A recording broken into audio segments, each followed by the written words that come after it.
recording. I am recording now. Yes, I am. Oh, disable that. Okay. Okay.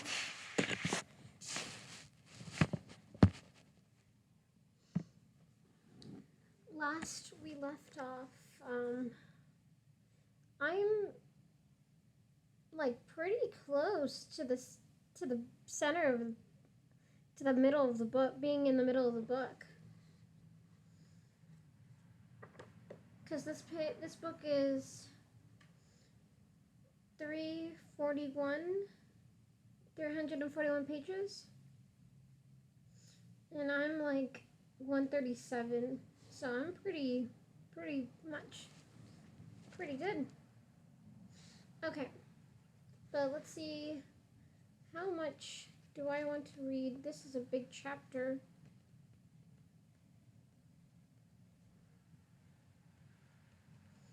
Oh, the next one is a very big chapter too.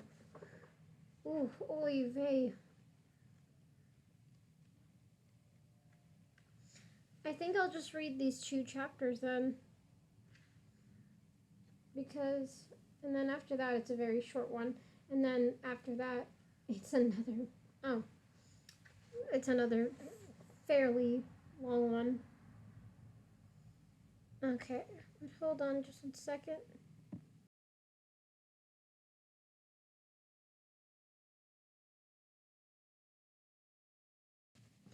Okay, there we go.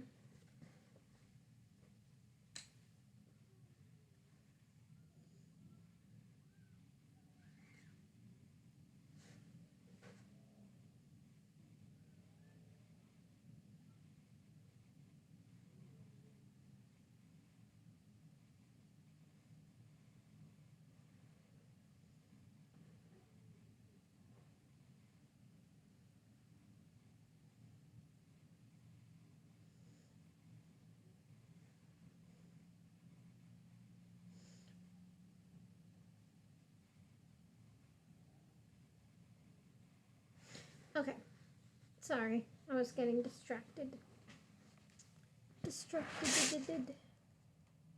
Okay, so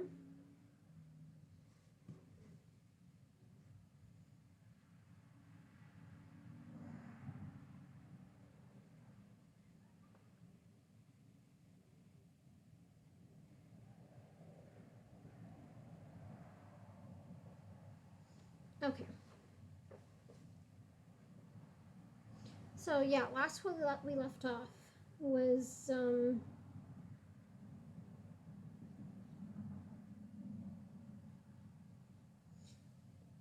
that Yoon attacked the palace. He killed the chancellor. He was going after Heiran, but he killed Lu instead.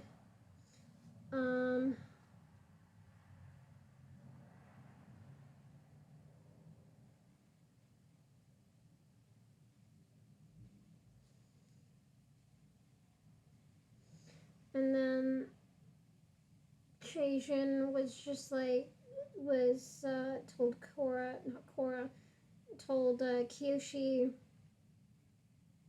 he wanted to be the Fire Lord in a way.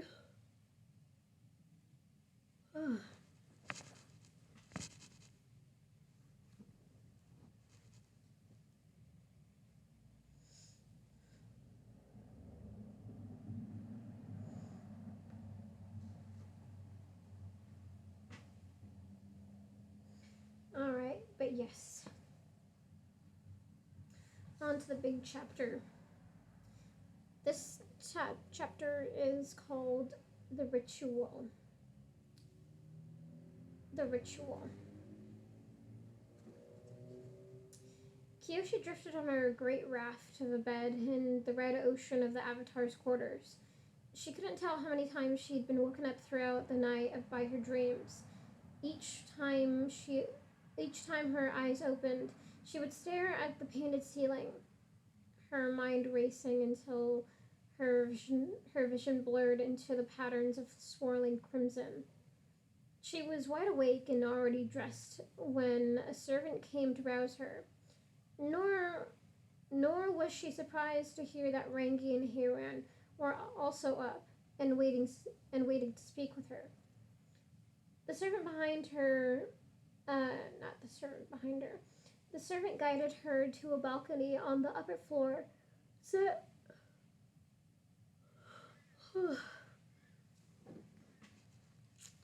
Yeah, the servant guided her to a balcony on the upper floor, set with a small table for breakfast.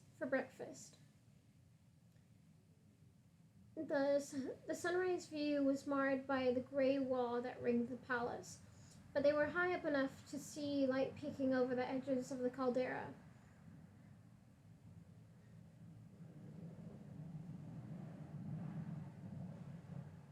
The Fire Nation capital the Fire Nation capital, residing in a dormant volcano, was common knowledge. But Kyoshi had never considered what the view would be like from inside the sunken depression. She could have been sitting on the palm of a giant, its stone fingers threatening. Hold on. She could have been sitting on the palm of a giant. On a giant. No. She could have been sitting on the palm of a giant, its stone fingers threatening to close around her.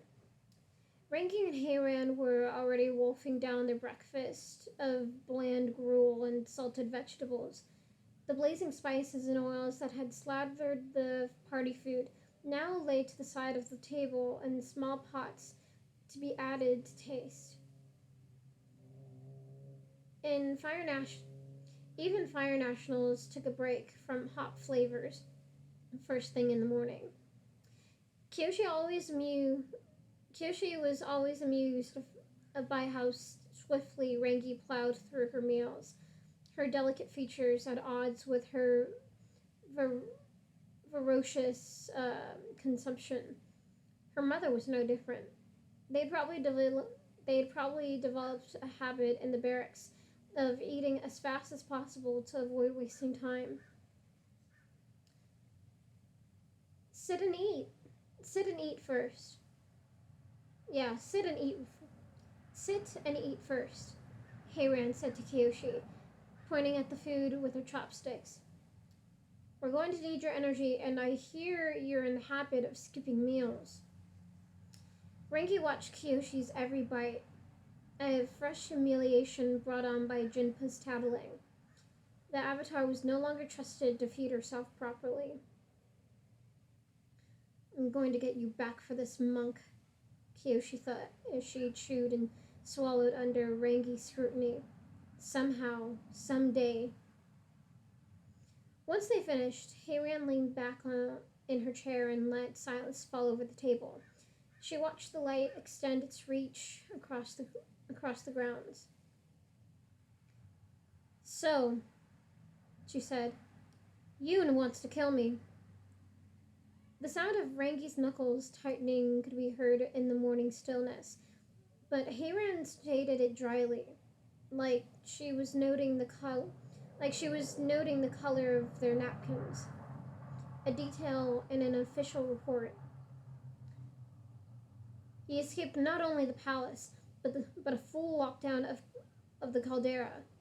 She went on. All ports in the capital have been closed. The festivities in Harbor City are on hold while the search continues house to house. No luck yet, though. Kyoshi was both impressed and disturbed by how efficiently the Fire Nation could conduct a manhunt.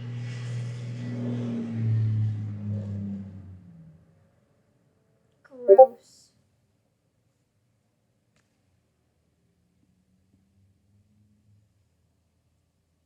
I bet he did. There's no doubt about that.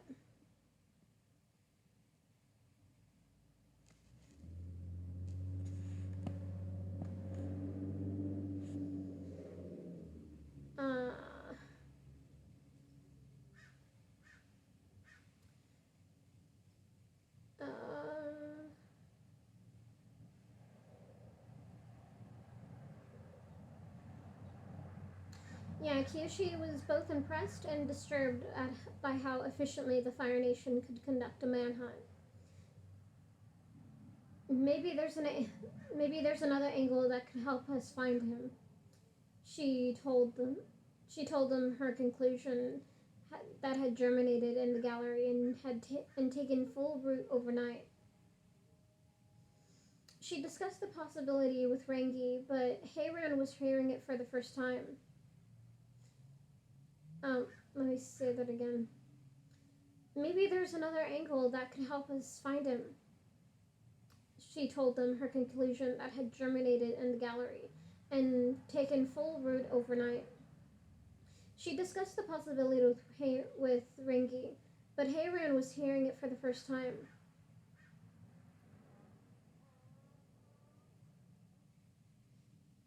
You think the spirit that identified you as the Avatar has possessed Yoon, Heiran said.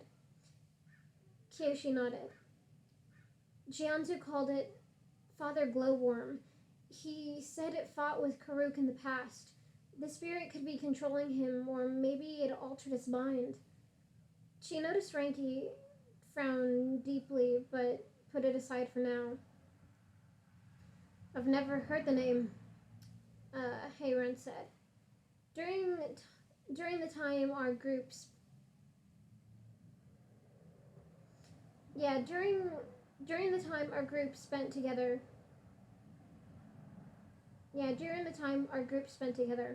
spiritual excursions were never Karuk's focused, to say the least. Kyoshi sorely wished people would stop dancing around Karuk's tenure as the Avatar with euphemisms. She didn't see what her predecessor had done to earn the favor. Back in Yokoya, I pulled apart Jiantu's libraries, searching for mentions of a spirit fitting this description, but found nothing. I was hoping you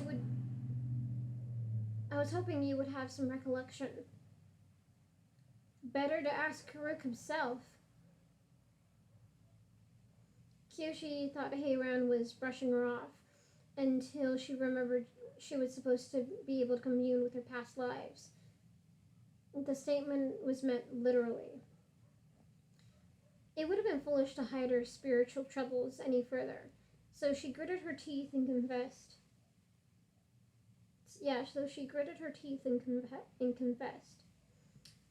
I can't, she said. I can't fully reach Karuk or any other Avatar. To her surprise, they weren't upset.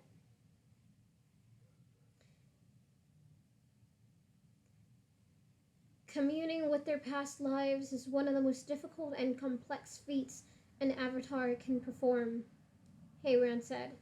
Successful methods and experiences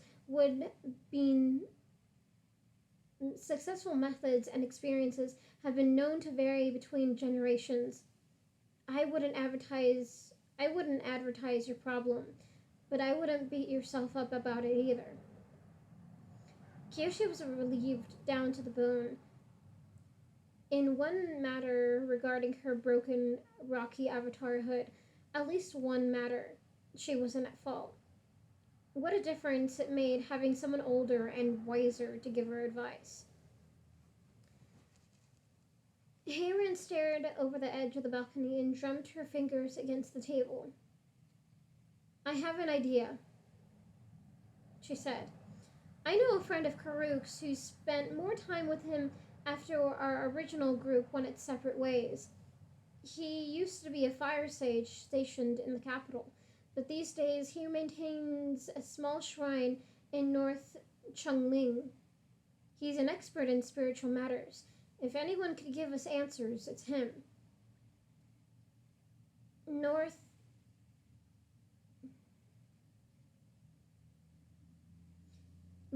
Chungling? The town name held some meaning that Rangi disapproved of. We couldn't go to real fire sages? They're in the pocket of the Salwong clan, Heiran said. The High Sage is Shaijin's maternal great uncle, but my contact might know more about this father glowworm creature, especially if it has a link to Karuk. If the Avatar successfully fought it in the past, maybe it can be defeated now again. Perhaps it can be defeated again now. The idea of her predecessor being useful to Kyoshi was a new one, but it filled her with hope.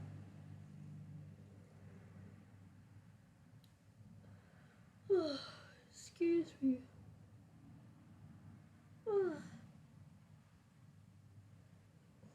Yeah, the idea of her predecessor being useful to Kyoshi was a new one, but it filled her with hope.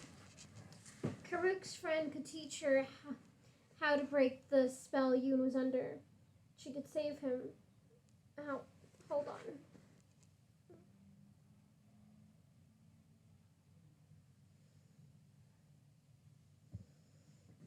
Okay. Yeah, she could save him.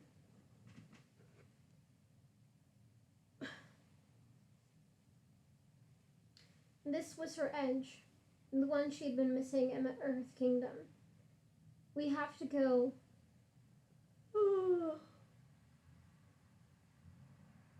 God damn. Already tired. This was her edge, the one she'd been missing in the Earth Kingdom. We have to go to North Chengling, she said. Rengi slammed her fists on the table, clattering the empty dishes. The frustration building inside her since the beginning of the discussion had finally boiled over. Are the two of you listening to yourselves? She shouted. The palace was attacked and you want to go on a wild spirit chase?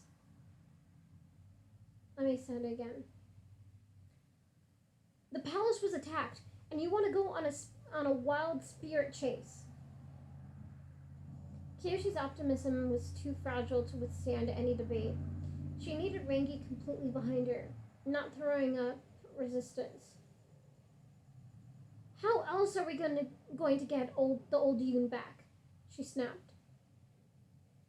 Kyoshi, he killed 4 people and defiled the palace. After what he did, there's no more old Yoon. She couldn't believe this. I'm telling you, he is possessed. Rengi's chair screeched as she rose to her feet. And a day ago, you weren't even sure of that. Lieutenant, Heiran said, control yourself. No, Mother, I won't.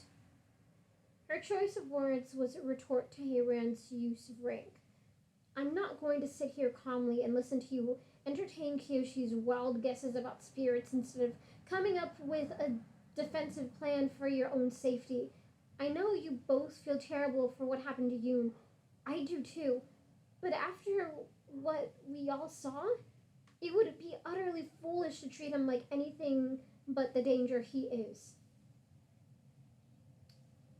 There was only a limited amount of room on the balcony for Rengi to pace back and forth, but she made do. I mean, he shouldn't have been capable of half the things he did last night. He infiltrated the capital, murdered Liu, and single-handedly foiled the entire security force of the royal palace. It doesn't make sense. Yoon is a diplomat and a talented earthbender, not some kind of trained killer. He is, Heiran said. He is a trained killer. Rengi was caught in the middle of launching the next volley of her tirade. Her finger crooked to the sky. What? As methodically as if she were donning armor before battle, Heiran readied herself. She took several deep, controlled breaths. And then she told Kyoshi and Rangi a story about Yoon they had never heard before. Ah, shit. Immediately after finding Yoon in Makapu, Jianzu started to fret.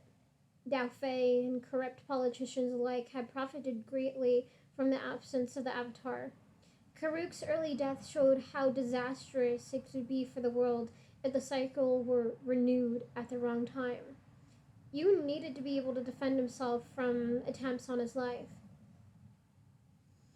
His physical safety wasn't Jianzu's only concern. The new Avatar's legitimacy would be attacked with every underhanded trick in the book. Yoon and his allies would inevitably suffer from slander, extortion, theft of secrets. He would have to maintain constant vigilance against attempts to destabilize his era of avatarhood.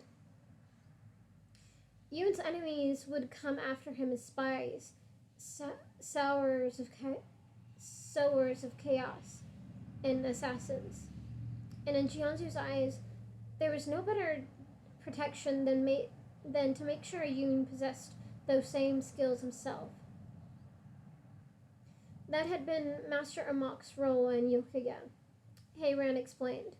The mysterious waterbender had perfected his craft in the dark corridors of Ba Sing Se, where smiling princes attended feasts together where smiling... Let me say it again.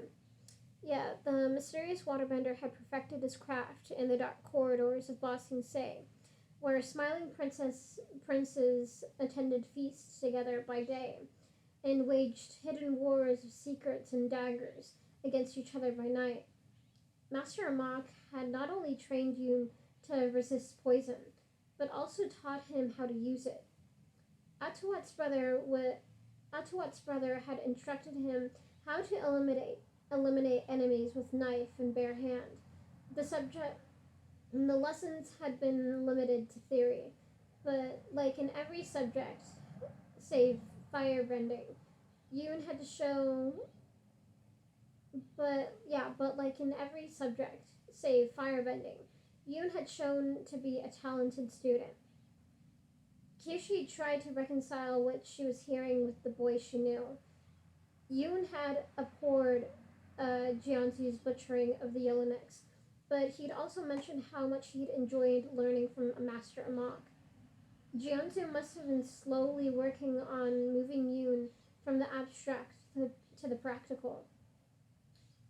He wanted another gravedigger and was willing to be patient to get it. I turned a blind eye because I thought it would be best for the Avatar's protection in the long run, Heiran said.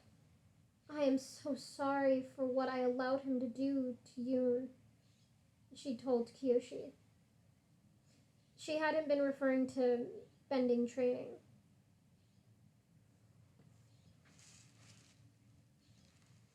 Hold on just 1 second.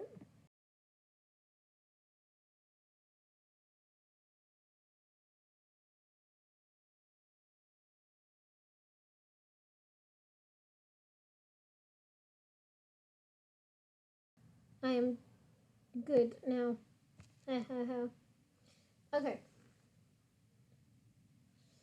Where was I? Yeah. She hadn't been referring to the bending training. Rangi was quiet, and she was cold. No heat emanated from her body. Her face was like ice covering a river, frozen to a thickness that masked what flowed underneath. She despised assassins. When pushed to the brink, Rangi had allowed the Avatar to work with outlaws, but there was no world where she compromised her morals and her honor like her mother had.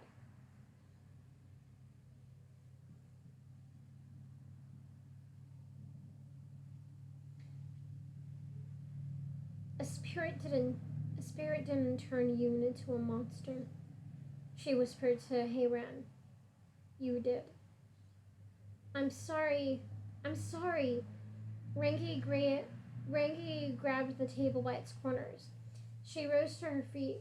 her back muscles flexing as she lifted the heavy piece of furniture, dishes and cups sliding over the lacquered surface, and hurled the entire setting over the edge of the balcony. The morning air was heavy before the crash.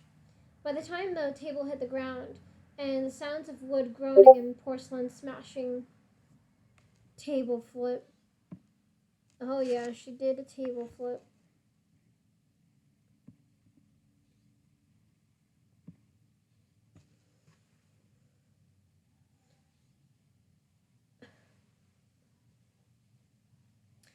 Yeah,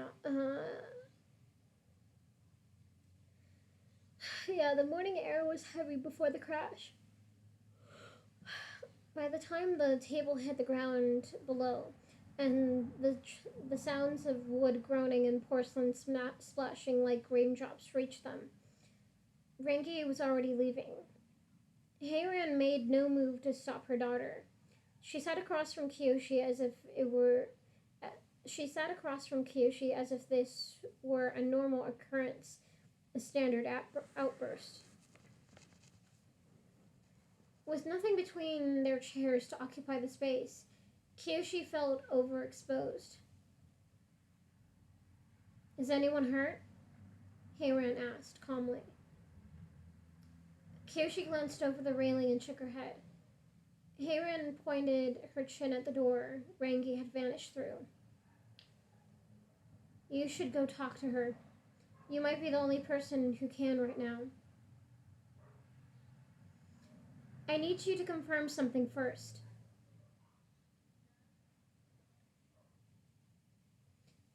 Heiran read the tightness in the Avatar's frown. Kelsang didn't know. We took great pains to conceal such matters from him. He would have confronted the rest of us earlier had he found out. Kyoshi was grateful to hear it, but in no mood to forgive. And then maybe the rest of you would have killed him sooner. Yeah, and then maybe the rest of you would have killed him sooner too. She didn't bother looking for a reaction in the older woman's eyes to see if she'd successfully wounded the last living member of Avatar Karuk's companions. She got up to look for Rangi. Kyoshi ran into Jinpa first. He already knew a delicate situation was afoot. Mistress Rangi is in the stables, he said. I was grooming Yin Yang when she came in and offered to assist. She seemed like she needed solitude, so I let her take over. She told you to get lost, didn't she? Jinpa shrugged. I negative jinged it out of there before my robes started smoking. Just make sure she doesn't yank my bison's fur out of brushing too hard.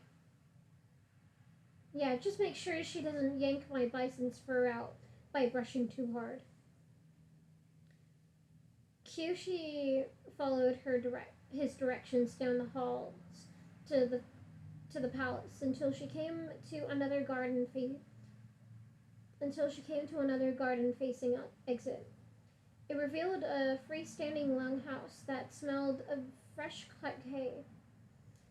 A gaggle of stable hands idled at a distance from the building.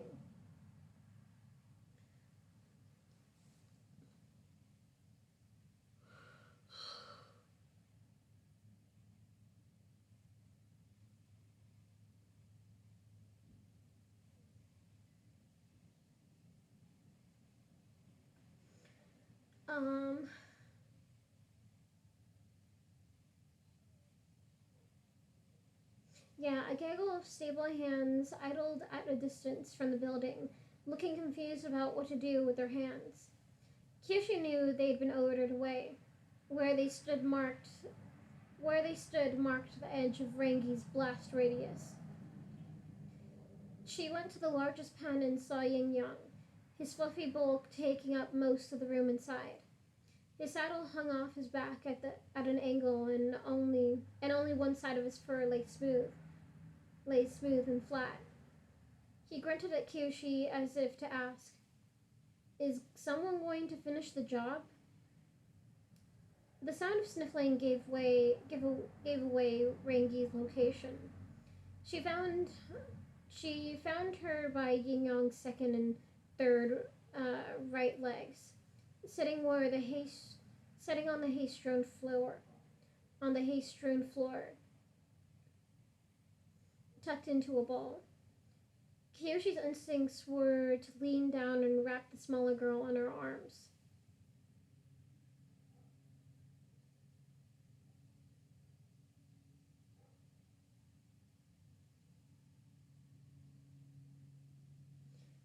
Why didn't you stop him? The kind of sharpness in Rangi's tone was rarely ever aimed at Kyoshi. Let me say it again. Why didn't you stop him? The kind of sharpness in Rangi's tone was rarely ever aimed at Kyoshi, but now it was out in full force. Who? Jihansu? Yoon! Rangi looked up, her eyes red. I saw how close you got to him at the party and you did nothing. Kyoshi knew she was only lashing out of anger, but it still wasn't a fair hit. Nothing. He was standing in the middle of a crowd of hostages. So you waved your fans at him. Good try. You're the Avatar, Kyoshi. Did it even occur to you to try bending? You had so many chances to drop him by force, and you didn't take him. And you didn't take them. She had no response for why she didn't try fighting Yoon with water or air. Hurting him with the elements like she'd reflexively done to so many Dao Fei and Hatchet Men hadn't occurred to her. Looking back on it, even her strokes with her fans had been slow and hesitant.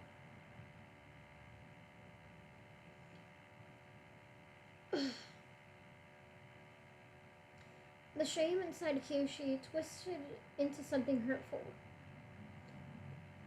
What should I have done then? Kill him in cold blood like it did Zhu Ping'an? Put him down like a rabid animal? He's her friend!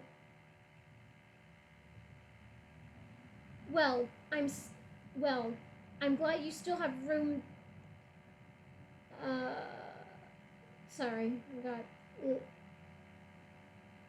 Well, I'm glad you still have room to debate. Rangi shouted.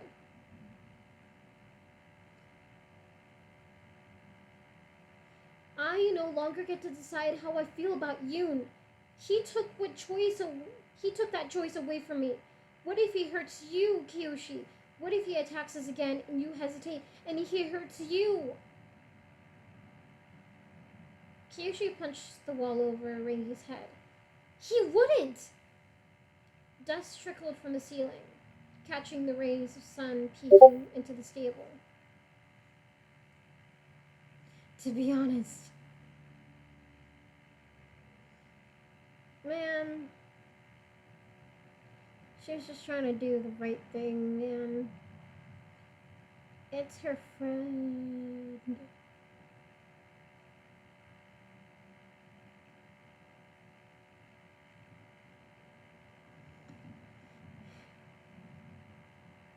I mean, I guess, but I hope he comes back to normal.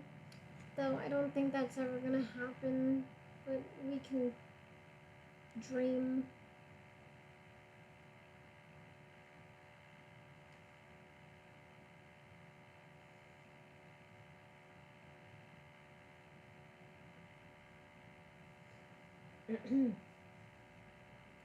Yeah, dust trickled from the ceiling, catching the rays of sun peeking into the stable.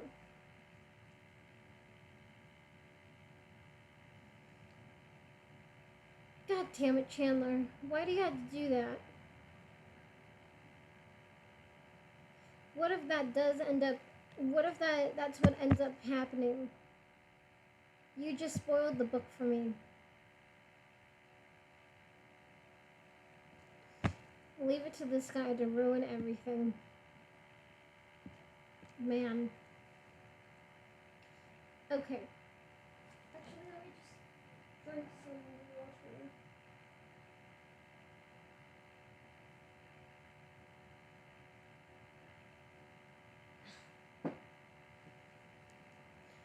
Okay. There we go.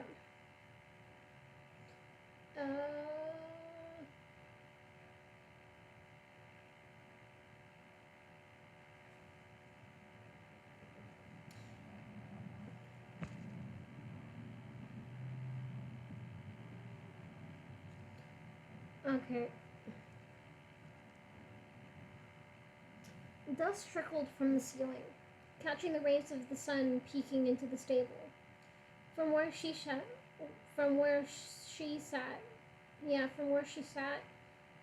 Ranky's voice turned smaller and younger. You have a hole in your robes that says otherwise. If I had convinced you not to wear your armor, we'd be in a very different place right now. You'd be seriously injured or worse, and it would have been my fault.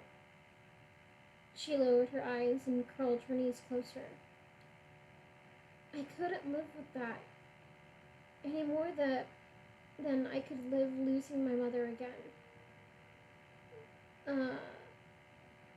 Any more than I could live with losing my mother again. I just got the two of you back. Kyoshi slumped to the ground beside her. Rangi, I swear to you, I will do what it takes with you. I won't let him harm anyone else, especially not your mother. Rangi examined every inch of Kyoshi's face, looking for sincerity. She wiped the growing... She wiped the growing wetness from her own eyes before it became tears. When she opened her eyes in Achuwat's hospital, I started to hope the past was done with us, Rangi said. I thought we could begin moving forward, like how the traditional Avatar calendar counts the days. Did you know it's technically the 6,454th day of the era of Kyoshi? Yeah, let me say that again. Did you know it's technically the 6,000... Yeah, did you know it's technically the 6,400... God, I hate it when they actually spell out the words because it just makes it harder. Oh. Am I good? Are you good? Can you hear?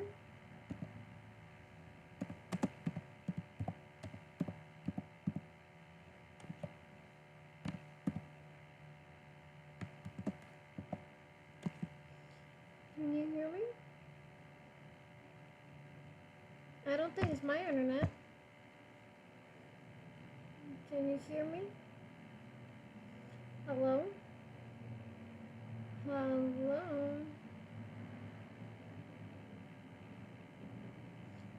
Oh.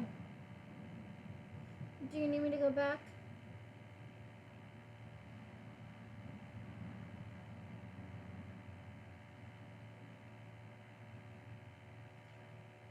Yo, do you need me to go back?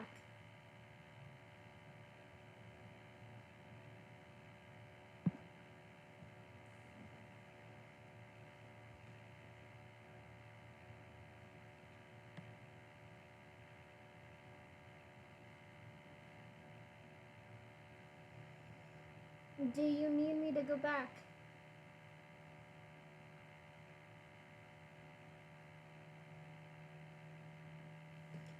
Dude, do you need me to go back? Do you need me to read a little back? A little further?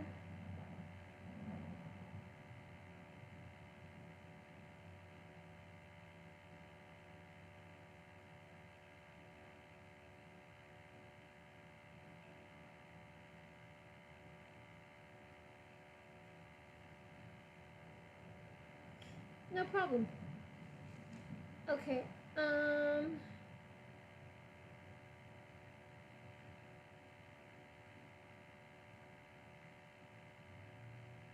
where did you not, where did it cut out?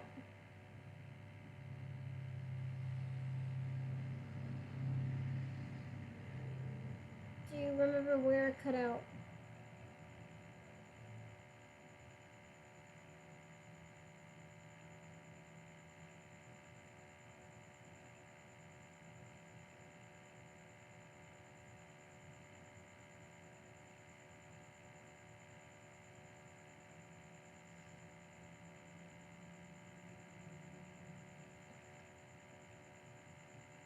Oh shit, that's a long way. Okay, well, not a long way, but I thought you just cut out like a little bit, not that much.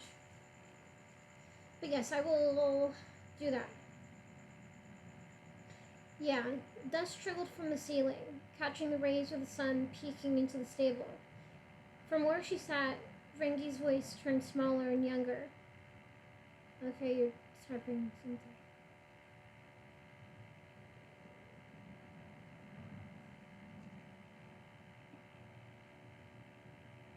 Ah, I see.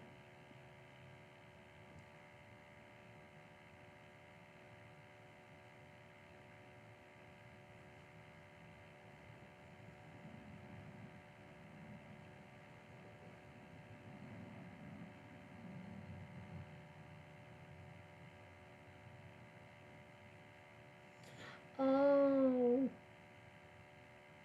damn.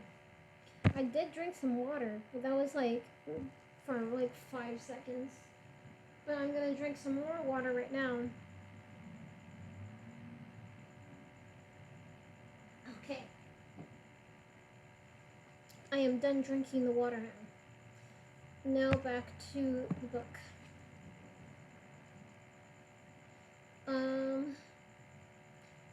From where she sat, Renki's voice turned smaller and younger. You have a hole in your robes that says otherwise. If I had convinced you not to wear your armor, we'd be in a very different place right now. You'd be seriously injured or worse, and it would have been my fault. She lowered her eyes and curled her knees closer. I couldn't live with that anymore. I couldn't live with that any more than I could live losing my mother again. I just got the two of you back. Kyoshi slumped to the ground beside her. Rengi, I swear to you, I will do what it takes with you. I won't let him hurt anyone, especially not your mother. Rengi examined every inch of Kyoshi's face, looking for sincerity. She wiped the growing wetness from her own eyes before it became tears.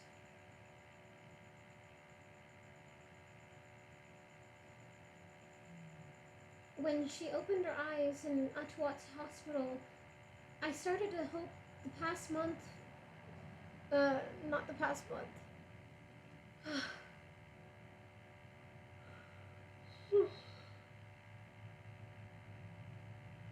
Oh, sorry. Yeah. When she opened her eyes in Atuat's hospital, I started to hope the past was done with us, Rengi said.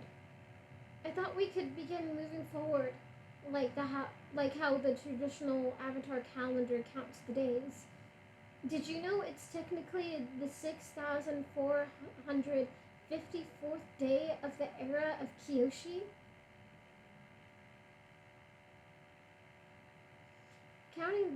Counting the days by where they fell in an Avatar's life was a formal and archaic method of timekeeping. It was mostly used by historians or trotted out during certain spiritual ceremonies. It doesn't feel like it, Kyoshi muttered. It didn't seem like her avatarhood had ever legitimately begun. They sat there for a long time, saying nothing, wishing things were different. Kyoshi broke the silence. You threw a table off the balcony. Rengi laughed. Rengi laughed a strangled noise of release. I am in so much trouble. I could have killed someone. In the royal palace, no less. What if the Fire Lord had been walking underneath us? I no longer hold the title for worst breach of manners in the Four Nations, Kyoshi said, and I am never, ever going to let you forget it. Rengi reached over and took her hand. Red scars traveled down Kyoshi's wrists in wavy, branching patterns like the veins of a palm frond. A token from when she'd fought the lightning. For as long as you live, Rengi said solemnly. Kyoshi smiled and nodded. For as long as I live. Rengi pressed her lips to the healed skin on Kyoshi's knuckle. The kiss sealed a promise to always give each other a hard time for the rest of their days. If Kyoshi held any longing for the past, it was for those simpler moments when she was Rengi's greatest and only headache. Avatar, Lieutenant, are you in there? Zoryu called from outside. I request your presence regarding a certain matter. Rengi's head shut up from Kyoshi's shoulder. They looked at each other with growing panic. Maybe it had been a historically important table. Maybe it had been a historically important table. They sailed past Yin Yang out of the pen. The attendants had been dismissed. The Fire Lord waited for them, wearing a lighter morning dress version of his robes. Kyoshi wondered if it took as long for him to put on his robes as it did for her to don her chainmail. I didn't equip myself well last night. Immediately after the incident, Zoryu said to her. He fought the urge to look at the curling, pointed toes of his shoes instead of maintaining eye contact. I should have taken command of the situation. I should have been the one talking to you instead of Chajin. Chajin. I feel like I'm saying his name funny. Chajin.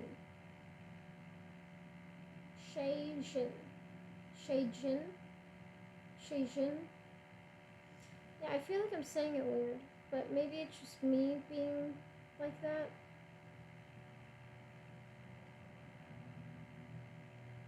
Shijin. No, I'm saying it right. I should have been the one talking to you instead of Chajin.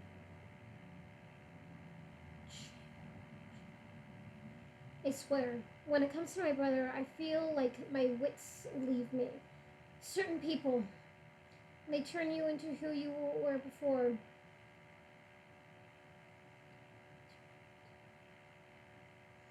Zoryu had his flaws, but he was a ruler who cared about his nation. With Kyoshi's help, he could grow into his crown. You don't need to apologize, she said. Good. Because apparently strong Fire Lords aren't allowed to, he sighed. I've been speaking with my advisors, and the situation remains dire. The only chance I have of keeping the court from turning on me is apprehending Yoon. Then we want the same thing, Kyoshi said. I'll find him for the both of us. Thank you, Avatar. He bit his lip. That's not the only reason I'm here, though. He stepped aside to reveal Heiran, standing behind him with Atawat by her side. The two women were stiff-backed, as if ceremony had suddenly intruded its ugly head again. What's the meaning of this? Rangi said. She recognized something she didn't like in her mother's posture.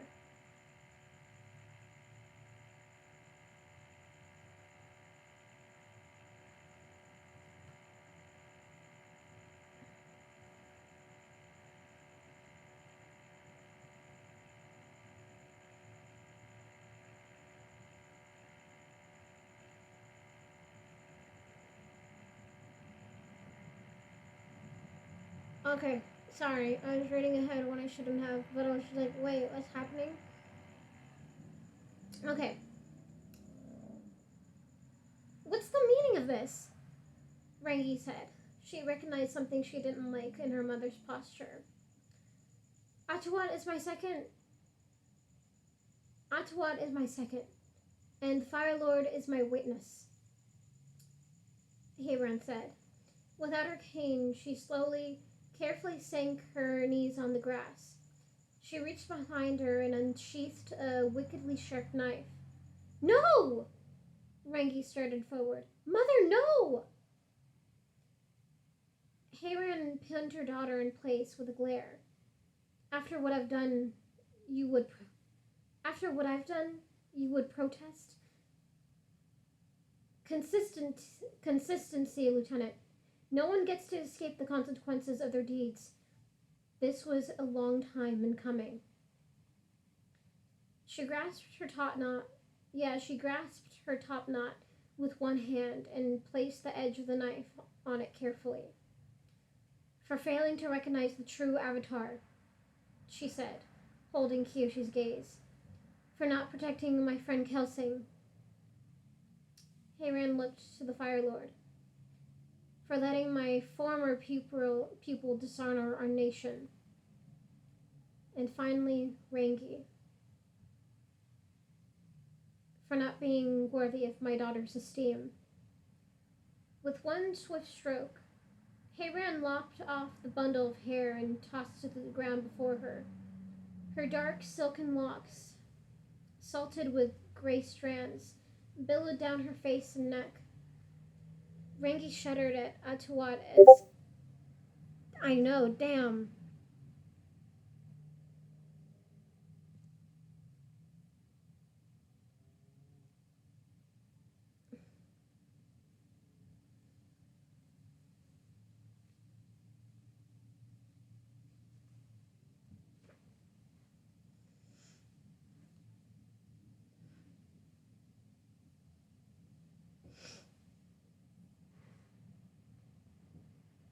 Yeah, no, it really sounded like it.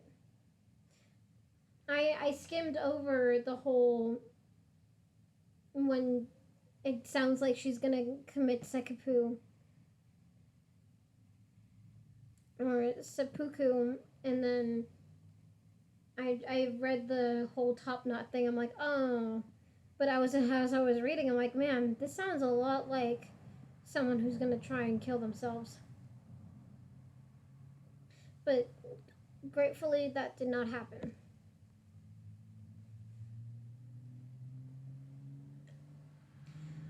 Rangi shuddered as Atuat carefully picked up the severed top knot and folded a clean silk kerchief around it. She'd lost her own hair once, but that was due to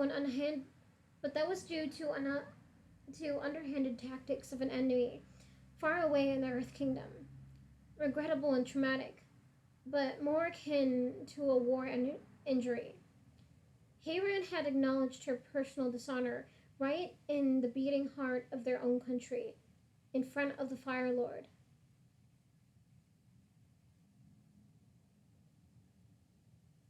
It's done, she said to Rangi with a sad smile. You hold this family's honor in your hands now. You'll take far better care of it than I have. With a few more flicks of the knife, Hayran cropped the remainder of her hair to match the severed ends, making it shockingly short, yet somehow still neatly fletching around her beautiful face. For this family, doing things cleanly and properly applied to everything, including rituals of ultimate humility. Holy shit. She fucking just went around and fucking buzzed her hair with a knife, if that's the case. Jesus. That's even more extreme.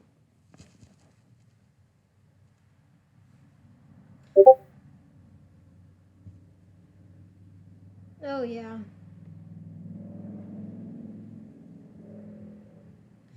Um,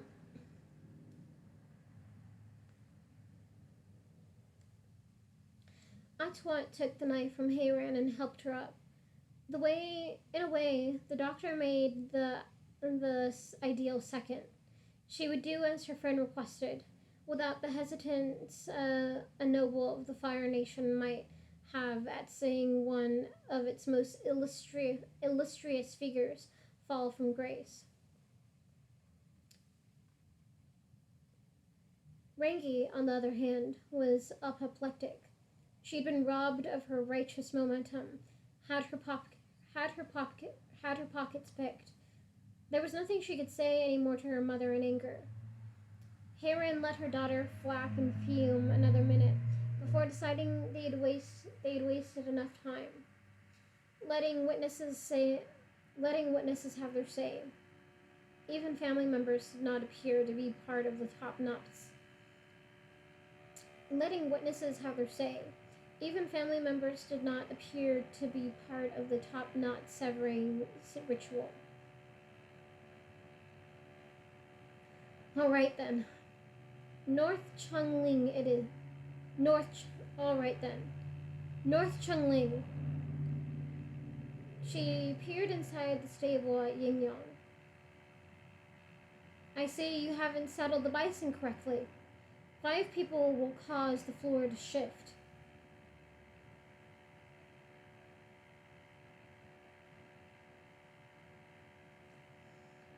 What do you mean 5 people? Rangi managed to spit out. What do you mean North Chungling? We didn't agree to go there. You were upset we weren't discussing a plan for my safety earlier, Hayran said. Well, standard operating procedure after a target comes under attack is to move their location. You should know this well. It's how you protected the Avatar from Jianzhu. Hayran turned to everyone. We are going to hide out in North Chungling, she declared. While we are there, Kyoshi can make contact with Karuk's friend to follow up any spiritual leads to find you. It'll kill 2 spider snakes with 1 stone. Brother Jinpa, have you finished gathering the supplies? Jinpa teetered around the corner, crates and burlap bags stacked high in his arms. I have, headmistress. We can be in the air in 15 minutes. Hayran had commandeered Kyoshi's secretary, the same way Rangi had. Rangi stared at Jinpa, furious at his betrayal. He simply shrugged as if to say, scariest firebender wins, before sidling into the pen next to his bison. We haven't discussed our options, Rangi said. We have to take into account your condition. She'll be fine, Atwat said with an uncomfortably cavalier wave of her hand. Fresh air and movement will be better for her health than cooping her up in the palace. She survived the trip home, didn't she? But... Rangi looked to Kyoshi for backup. It seemed like she wanted to avoid a fight with her mother at all costs. But nothing, Hayran said before the Avatar could weigh in. I may have no rank now,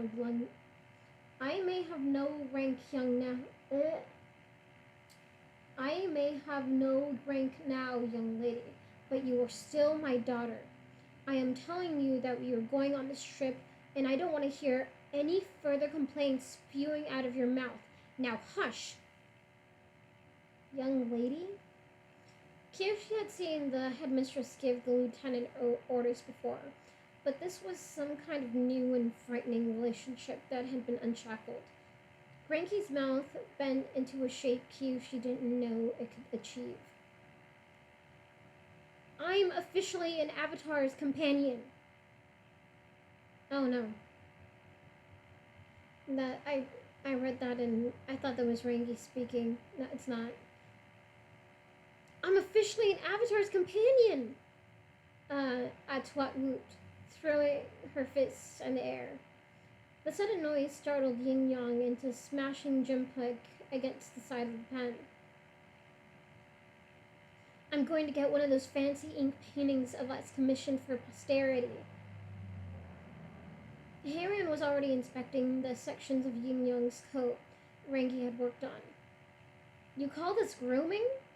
She said, aiming her disapproval at her daughter. It looks like you used a body brush instead of a dandy brush. It'll have to be redone. All of it. Somebody help me. Somebody help me? A Jinpa pleaded from the other side, his voice muffled by his own bison's fur. Soryu watched the proceedings, gripped by honor and dismay. I was going to give a great speech about how the fate of my nation's rests. I was going to give a great speech about how the fate of my nation rests on the shoulders of this group, he said to Kyoshi. The bag tore open, scattering grain everywhere. Yin Yang roared in delight and began lapping it up, nearly knocking Atwat down with his tongue. We'll, be careful, Kyoshi said. Rangi and the others had to go back to the palace for a few more things. Heiran cornered Kyoshi while she was straightening Yin Yang's saddle blanket. The two of them were alone in the pen. It's not enough and you know it, the older woman said quietly. Kyoshi kept her eyes on her work. What is it? What is it? My hair, my honor. They're not enough to balance the scale. Heiran busied her hands along the saddle so it would look like they were talking about something else. Something trivial.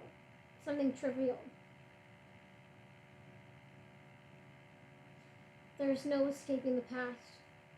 Yoon is the sins of my generation come back to haunt us. One way or another, he will catch up to me. She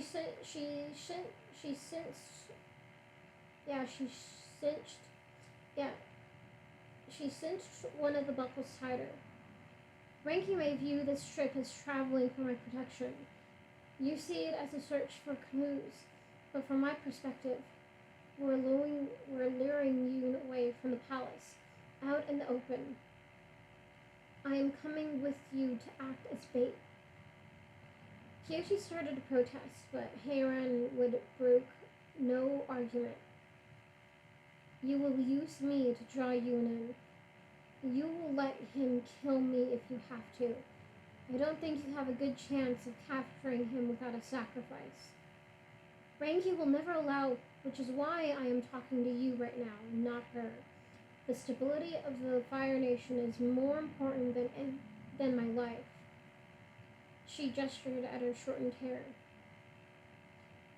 The other reason I cut my top knot is so that there will be no further disgrace to the country if he kills me. An honorless person does not need to be avenged. I can bear any insult because there's no more person to insult. Fucking Jesus.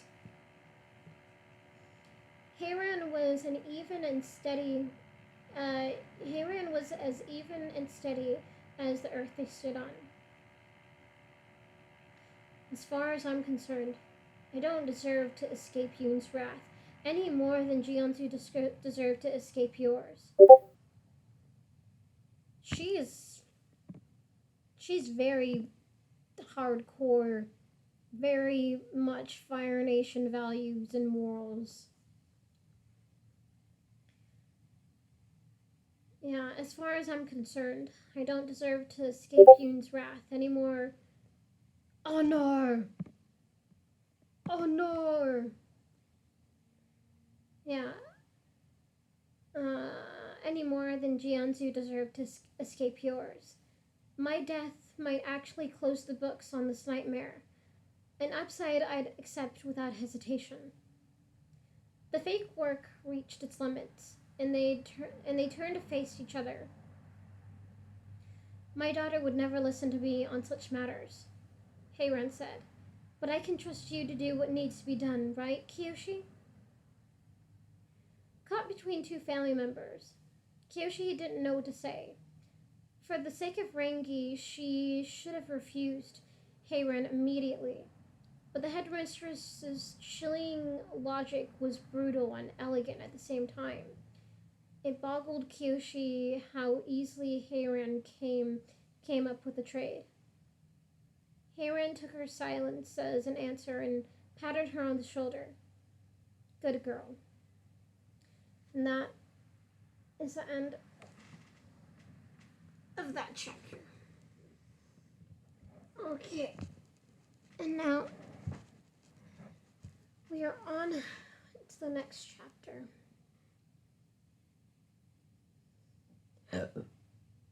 Oh, excuse me.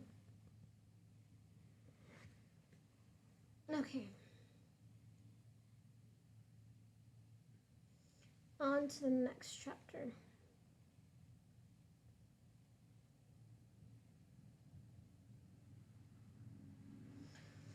The next chapter is called The Fire Sage. I'm just gonna drink some more water before.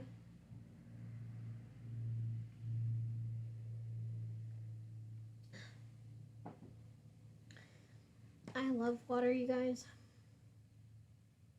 Okay. After that, yeah, the Fire Sage.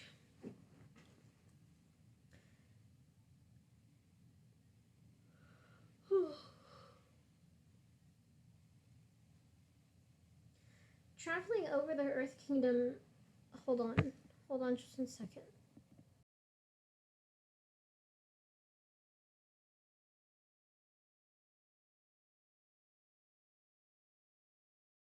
Okay, there we go.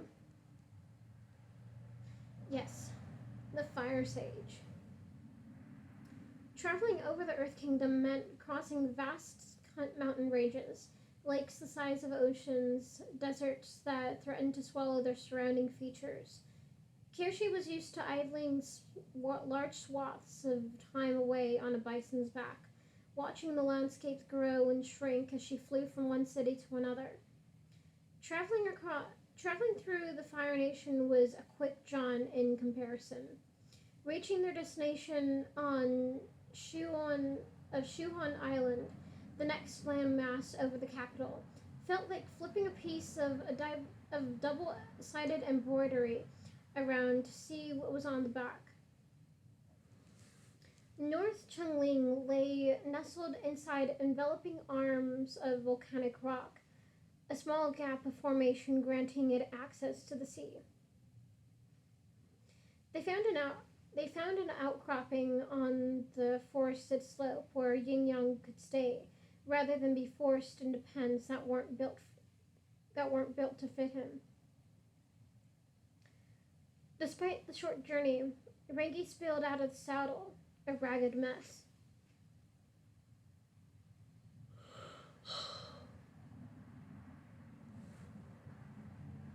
Your landing zone selection needs work, Heiran said, pursuing her mercilessly. It doesn't need work, Rangi muttered. Young lady, I have been traveling with Avatar on bison back since before you were born.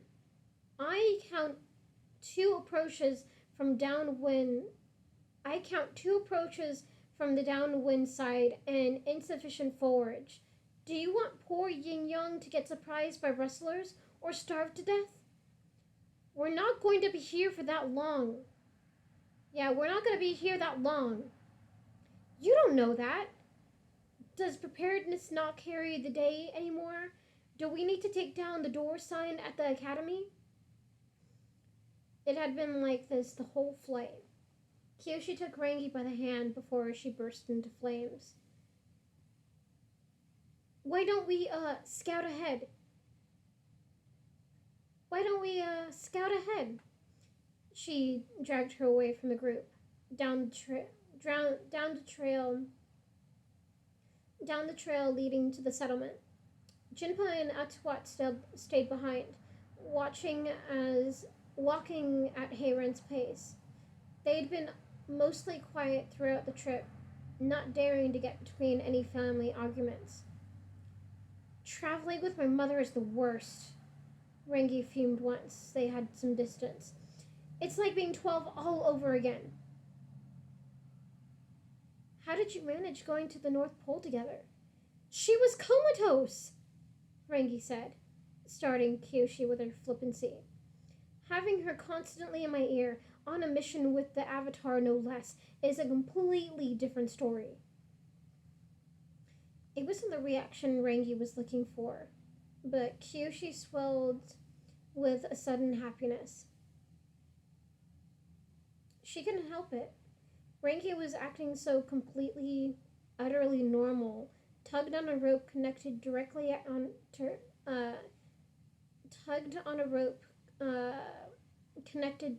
to her heart.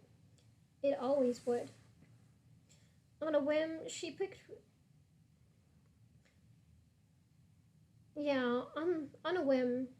Rangi up by the waist and whirled her around.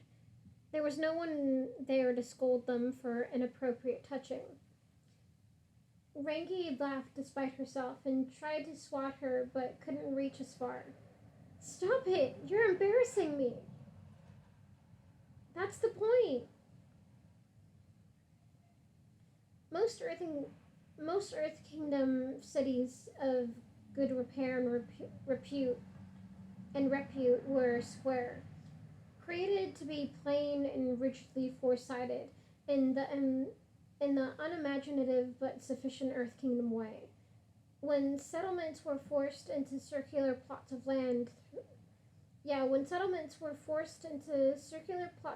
though, Kyoshi was accustomed to seeing towns arranging themselves in rings, mimicking Bossing Say. The layout deliberately made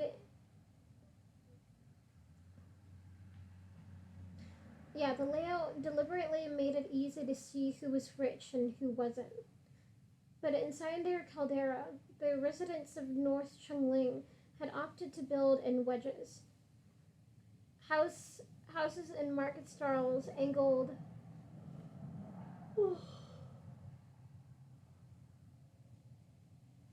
Sorry.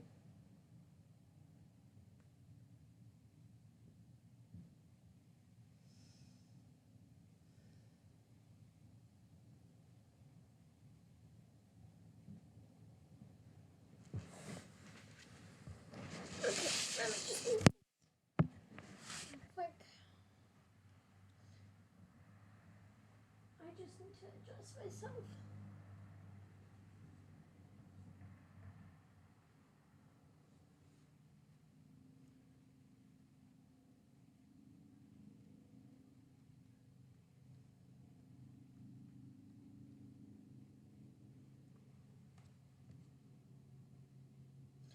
Okay,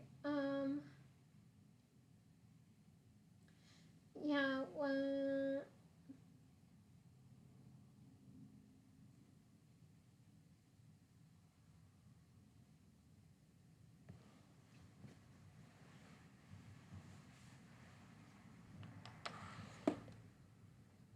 sorry. Okay. But inside their caldera, the residents of North Chungling had opted to build in wedges. Houses and market stalls angled their way toward the center, separated by streets that resembled the spokes of a wheel. Without air, without earthbenders to raise walls and roofs, the buildings had been honed. Hone? Hold on.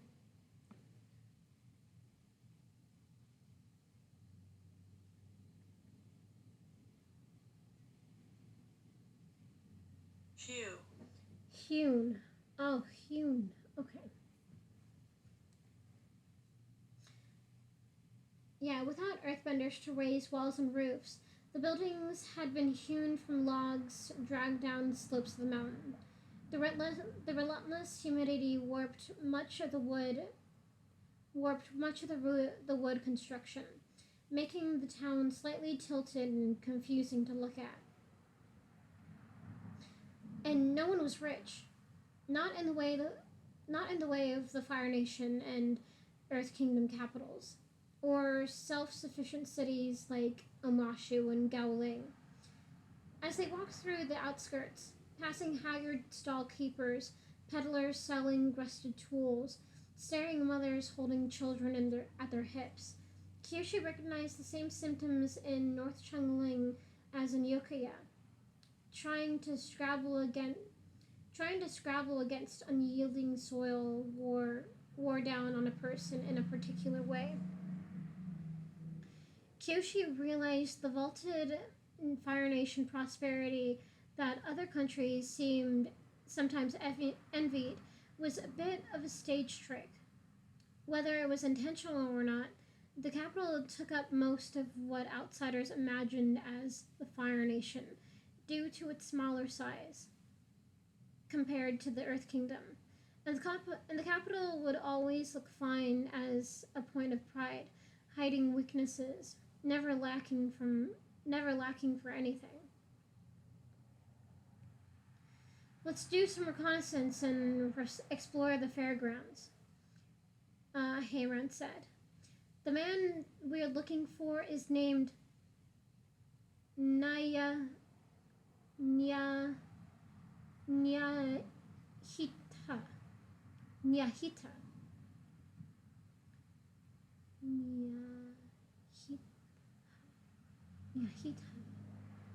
Nyahita. Hold on just 1 second.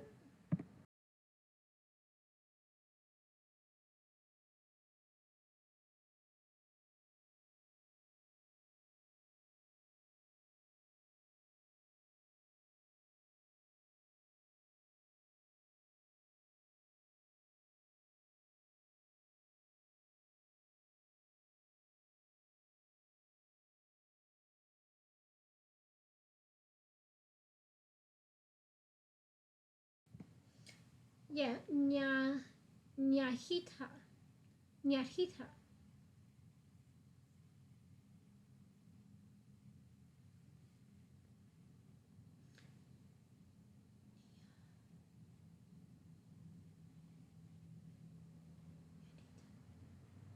Nyahita. I hope I'm saying this right. Nyahita. Nyahita.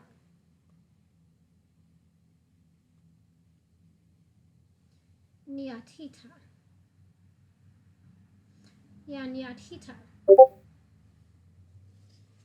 It sounds exactly like it's spelled exactly how it sounds. So Nyahita.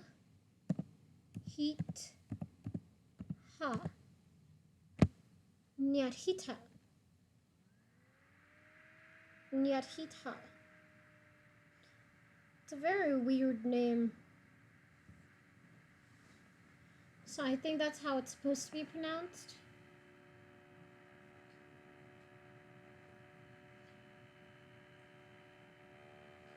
Let me see.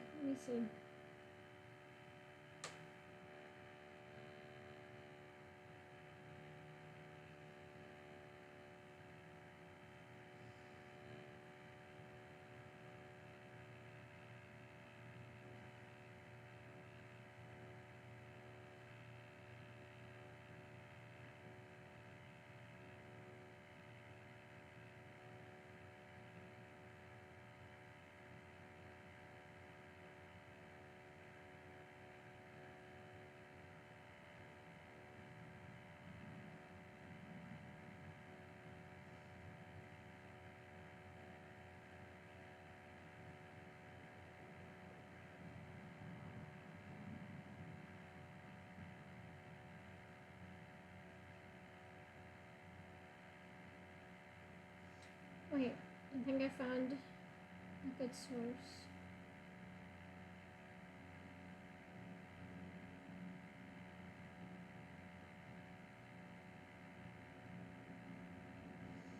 Nope, I did not.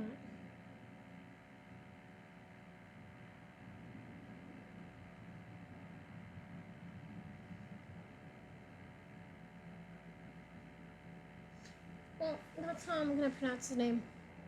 Nyatita.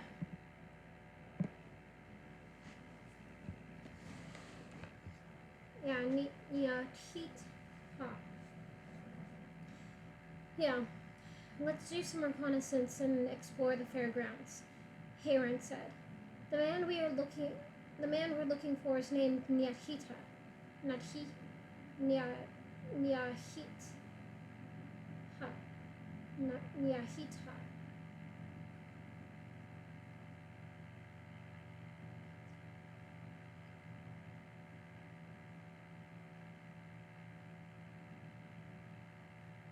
Oh wait, what? No. Or Nyahitha? Nyahitha. Oh, maybe it's Nyahitha? Nyahitha?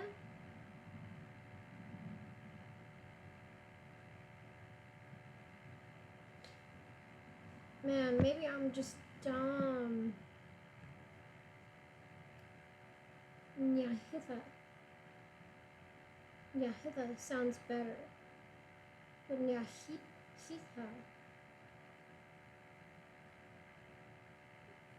What do you think, Chandler?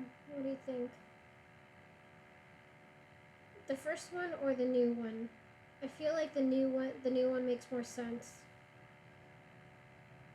Because I was reading it in parts, like nya and then hit and then ha. But now it's just like there's a th, so that's, you know.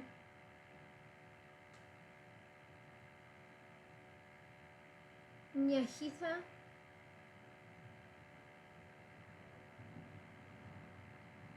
Nyahitha.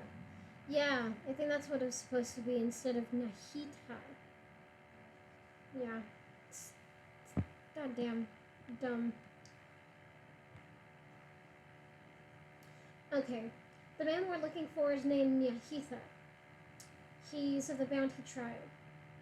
Yeah, he's of the Banty tribe, though he prefers not to make that known. Out of respect, we should feign ignorance of his background. Who are the Banty tribe? Kyoshi asked. Exactly, Hayred said, giving her a appointed stare. They walked further down. Yeah, they walked further into town, in the direction of the sea. Ranky's irritation grew with every step. The stranger might have assumed that the haughty-looking girl was turning her nose at the hardships of the common folk on display, but Kyoshi knew her better than that. What's your issue with this place? She whispered. You've been against coming here from the start. It's a carnival town, Ranky muttered. A glorified gambling den. North Chungling used to be known as a place where spiritual experiences were common and anyone who could see a vision of the other world, not just the enlightened. North Chungling used to be known as a place where spiritual experiences were common, and anyone could see a vision of the other world, not just the enlightened. But instead of maintaining its hallowed ground, the village cashed in on its reputation. People come here to pay for a spiritual encounter, and once they're bored of that, cheap entertainment. Kyoshi hadn't known such options existed. If she could pay to talk to Yang Chen, she could. She'd empty any one of the numerous counts Jiansu had bequeathed her. It's not real, Rangi said, knowing exactly what Kyoshi was thinking. The success stories are from tourists unwilling to admit they wasted their money, and it sullies the very nature of the spirits. If I were the Avatar, and the only way I would make a profound leap was to grease the palm of the stage medium, I'd bury my head in shame.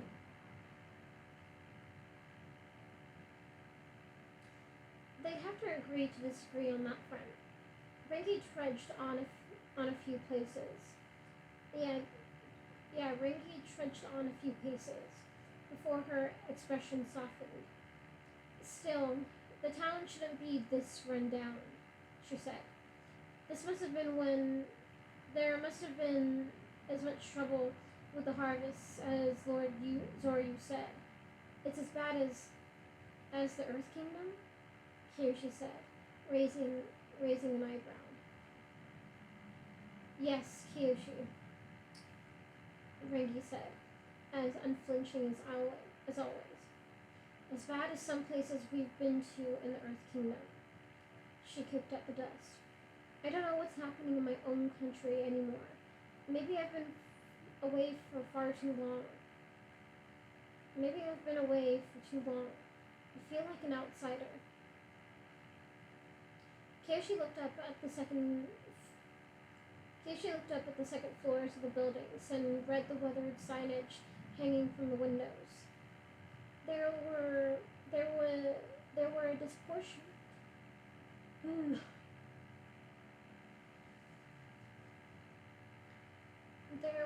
a disproportionate number of inns for a town this size, which made sense if lots of visitors came and went. But there were also fresh banners draped from poles and awnings, displaying winged peonies, the sigil of the clan Zoryu's late mother belonged to. Their pristine state made Kyoshi think of quilts that spent most of the year in this closet, only used during special occasions. Is this the Kyoso clan territory? She asked Rengi. The Kyosos traditionally have the strongest influence on Shuhan Island, yes, Rengi said. Though a lot of those flags are locals trying to win business. I'd bet they have a banner for every major clan stashed somewhere, waiting to be used.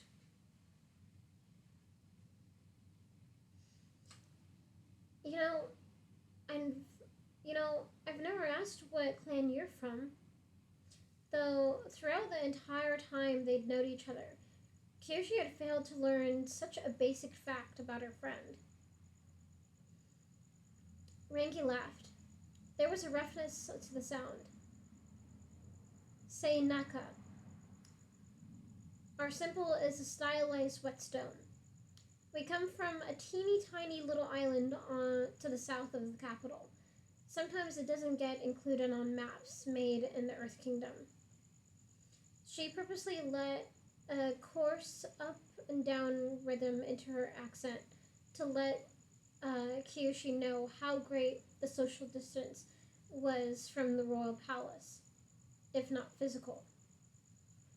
It has no resources to speak of, so my clan exports the talent and skills of its members. We're teachers, bodyguards, and soldiers because we have little else to fall back on. If we're not the best at what we do, then we're nothing.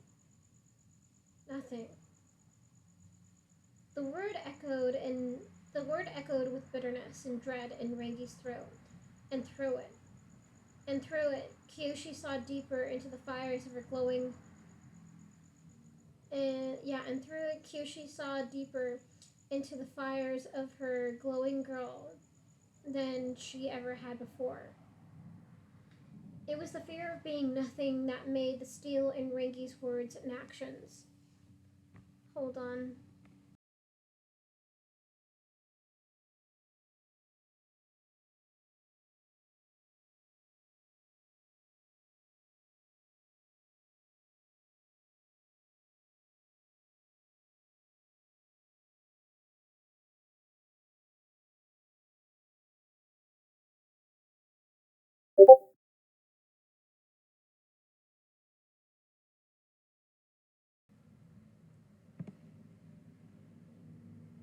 Toot?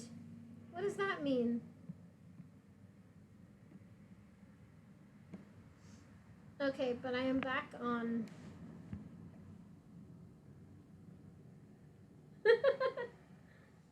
Okay.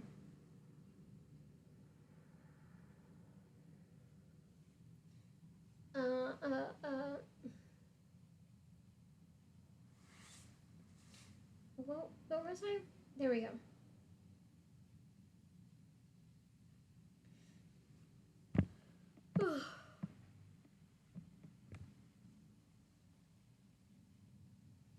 It was the fear of being nothing that made the steel in Rengi's words and actions. It made her unwilling to compromise, except apparently on the way she talked. Even though Kyoshi would fistfight anyone who thought there was any part of Rengi that warranted hiding.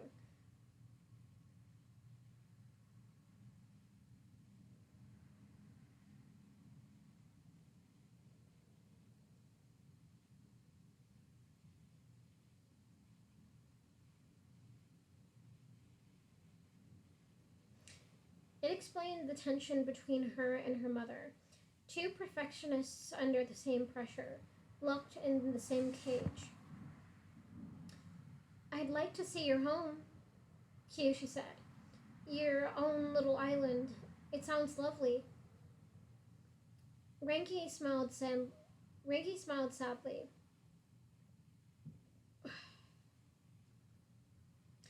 I was going to take you there during the festival, but then this happened. Kyoshi brushed the backs of their hands together. Someday, she said. They slowed down so the rest of the group could catch up, walking as five the rest of the way. The town parted to let the view of the sea in. Between the caldera and the shore, the fairgrounds was chumly spread over the hard-packed sand. There was no ordered arrangement to how brightly colored tents. Yeah, there was no ordered arrangement to the brightly colored tents and stalls. They made a forest of amusements to get lost in. Judging from the signs for games and betting and overpriced food and liquor, a heavy trail of money would have needed to navigate the maze. It was still morning, and this town lacked the penchant for earliness associated with the rest of the Fire Nation, so the barkers and dice dealers were still setting up. Once the fairground workers noticed the party arriving, a great hurrah rose in the air. A loud welcome was not for the Avatar or two Fire Nation nobles, but for Jinpa. Oh yeah, the loud welcome was not for the Avatar or two Fire Nation nobles, but for Jinpa. The workers shouted, trying to get his attention. Master, give me a blessing! Master Airbender! Master Baldy, over here! I lost a koala sheep in the mountains. Give me the luck I need to find it. Kyoshi wasn't surprised by the reception. Outside of Yokoya, whose tight-fisted residents tended to view Kelsang as a nuisance, air nomads were often seen by Earth Kingdom common folk as bearers of good fortune.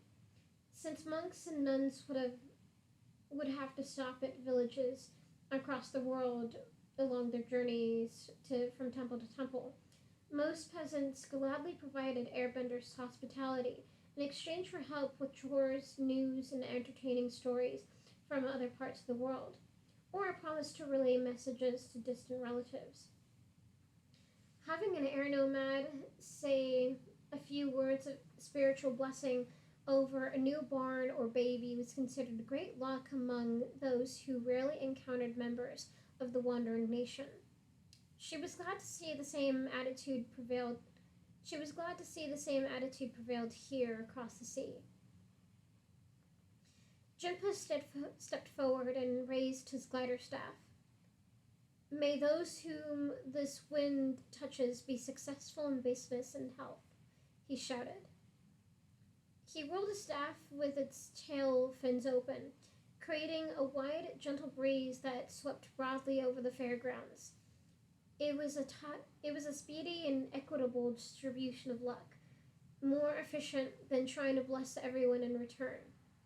The workers sighed and held their arms wide, trying to catch as much of the invisible wealth as possible. Jinpa closed the staff to the enthusiastic cheers of the crowd, a more boisterous response than the muted applause the Fire Nation nobles had given him. I have no idea if any of that stuff works, he whispered to his group, but it makes people happy. Folk here seem less uptight than in the capital, Atuat said. The stall vendors had noticed her polar origins and reasoned that if Atuat had traveled very far to be here, she must have had a lot of money. They shifted their attention from Jinpa, who might have had the spirits on his side, but not cold, hard cash. Water Princess! They cried at Atuat. Queen of the Snow, this way! This way for the best games, the best drinks, only the best for a queen.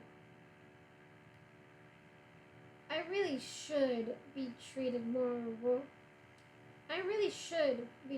like royalty more, Atuat said. She smiled and waved at the workers like a dignitary stationed atop a slowly moving carriage. Can we trust you two to keep attention off the rest of our band? Yeah, can we trust you two to keep attention off the rest?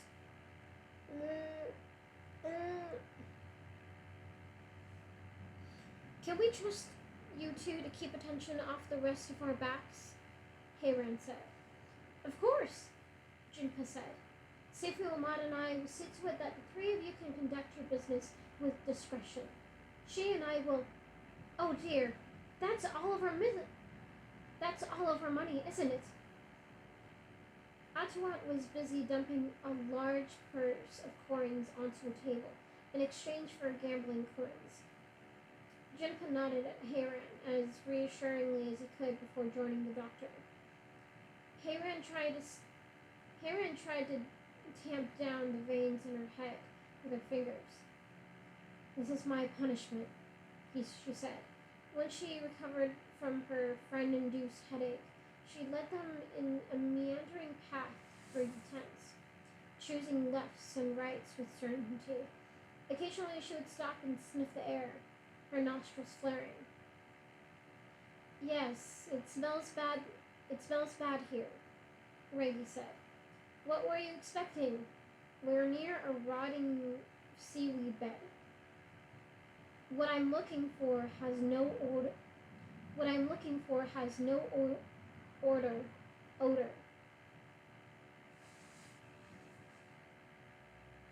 Yeah, what I'm looking for has no odor. I keep on wanting to say order, but it's not. It's odor. What I'm looking for has no odor. I feel like I'm saying it wrong. I'm not. Odor. Okay, yeah. What I'm looking for has no odor, Heiran said. I'm trying to see if I'm getting any dizzier. Instead of explaining her cryptic statement, she picked her way through two stalls that weren't meant to have a path between them. Their owners didn't appreciate her crossing the lines of business, but a sharp glare from the headmistress convinced them to withhold their objections. Kyoshi felt compelled to mumble apologies as she wedged herself into the gap to keep up. They came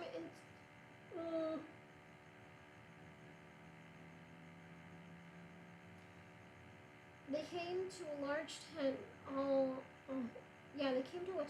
to a large tent, all on its lonesome.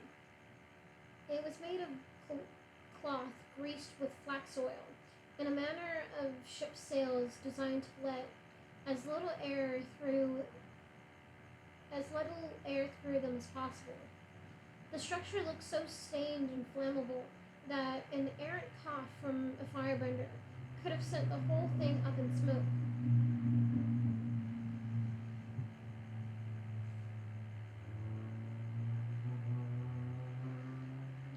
A sign posted outside said, "Spirit Visions of the Future." Either the characters were painted in wavy lines in a blurred approximation of a dreamlike state, or the painter simply didn't care enough to keep his stroke, simply didn't care enough to keep his strokes clean. Hayron lifted the entrance flap with the tip of her cane.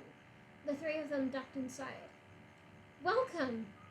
a sole occupant bellowed, throwing his arms in the air to hail his potential customers.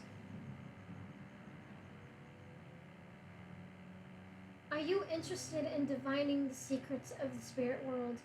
Do you hunger for a glimpse of the great tapestry of the future?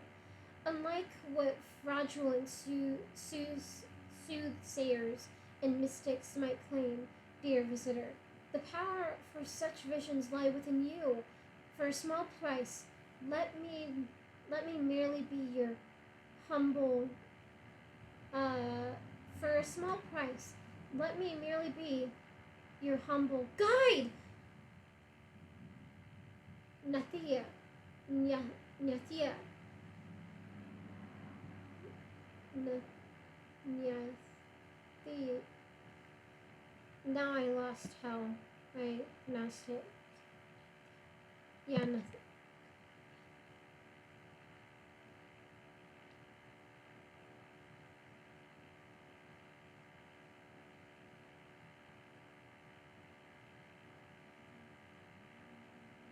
Nyahitha. Nyahitha. Or Nyahitha. Nyahitha.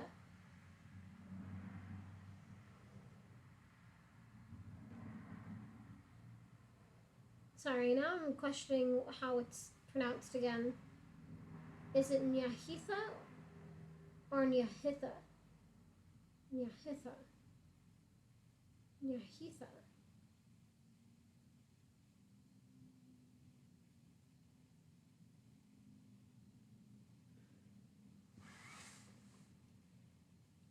Nyahitha. Nyahitha.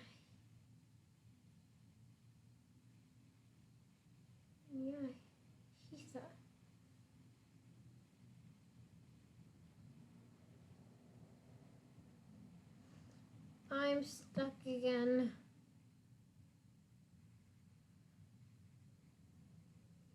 Nyahitha.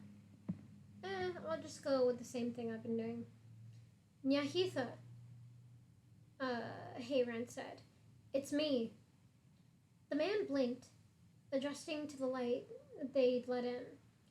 "Oh," he said, dropping his arms. "It's you." He was about Hayron's age. His pockmarked face bore the markers of a rougher life. More days in the open sun. Hold on. My lips are still completely dry. Fucking mango.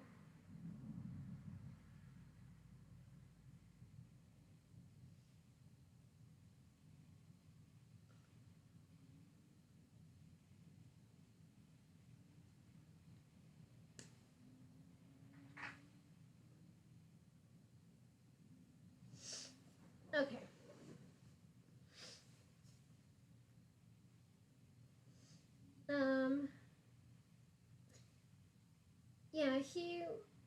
Yeah. His pockmarked face bore the markers of a rougher life. More days in the open sun. He was wearing costume pieces intended to mimic a fire sage's ceremonial outfit. A pointed hat, wide shouldered pieces over bare arms. The effect was less convincing than Che-Jin's mock. Yeah, the effect was less convincing than Che-Jin's mock Fire Lord robes. The tent was empty except for some throw rugs and cushions. In the center, a metal device that resembled a charcoal brazier was jammed straight into the ground. There was no fuel in it though. Only a small knob on the side of the pot.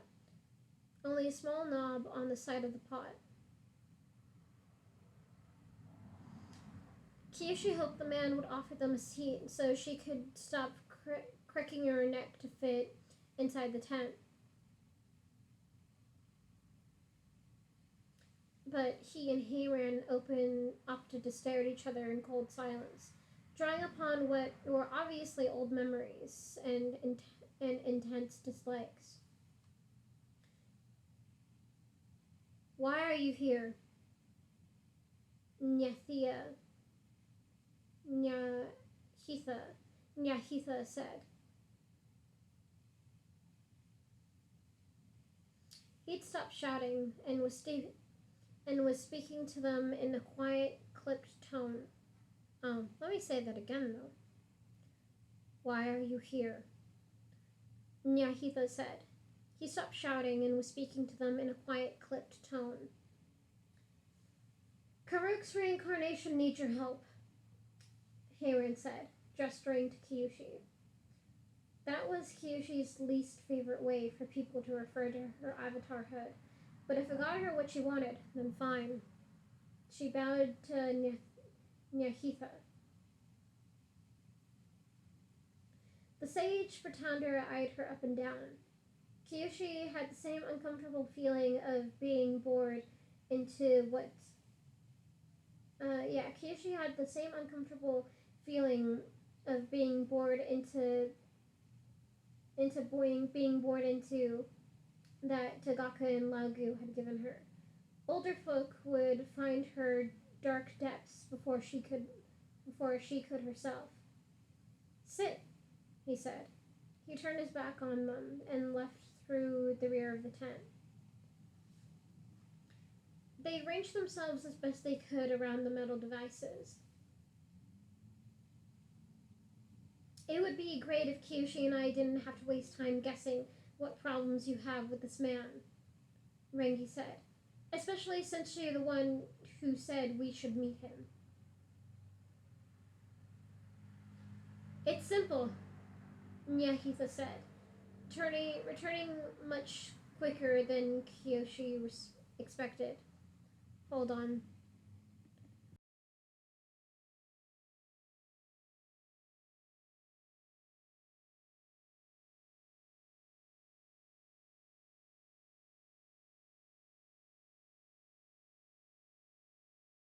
Okay. It's simple, Nyahitha said, returning much quicker than Kyoshi expected. The headmistress thinks I ruined Karuk. And Sage Nyahitha believes I and the rest of Karuk's companions did. Heiran said. Hold on again.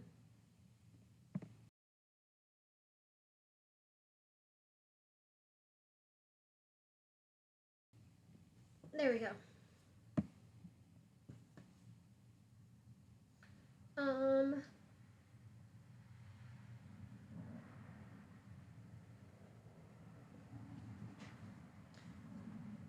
Yeah, and Sage Nyahitha believes I and the rest of Karuk's companions did, Heiran said.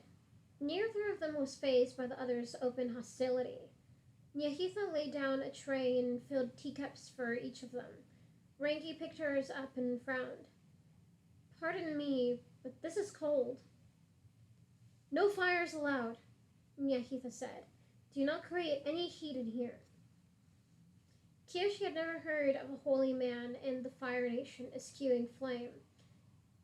In fact, she was surprised he wasn't burning candles everywhere in the tent. Why? She asked. What is this place? Nyahitha sipped his ambient temperature tea. From his grimace, it was a concession rather than a preference. North Chungling is built over a deposit of flammable vapors. Instead of gold or silver, we have gas below our feet. If too much of it gets out in a concentrated place, a single spark will cause an explosion. But control the flow and it becomes useful, Heiran said. Nyahitha shrugged. Useful is a strong word. The first visitors to North Chungling who reported spiritual visions likely stayed too long over cracks in the earth that let the gas rise naturally. Breathing the vapors will make you woozy and prone to hallucinating. He flicked the bronze pod in the ground. This gadget, however, lets me moderate how much vapor comes out of a natural spout once I've located one. You're a fraud, Rengi growled, forgetting they were here to seek his assistance. You charge people for a spiritual vision and then crank up the vapors until their eyes deceive them. Hold on.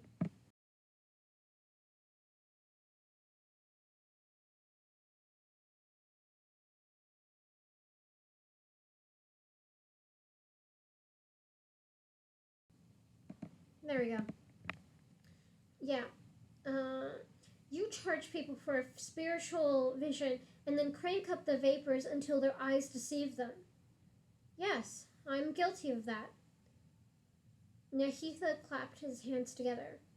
Now, what can this old fraud do for the Avatar? Mother, we are not letting the scam artist anywhere near Kyoshi. Rengi made a get to her feet. Heiran grabbed her daughter by the side buckle of her armor and forced her back down.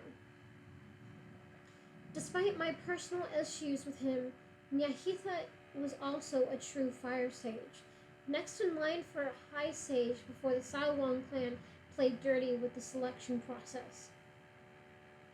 Kyoshi thought of Kelsang, who had been abbot of the Southern Air Temple before he fell from grace. I'd like to stay, she said. Rengi huffed but made no further protest. Nyahitha listened to Kyoshi's story from the beginning. He waited quietly and patiently, saying nothing while she told him how the blood-drinking spirit named Father Glowworm had picked her out as Karuk's reincarnation and claimed Yoon as his prize for the task. When she was done, the former sage leaned back and crossed his arms. The curse strikes again, he muttered.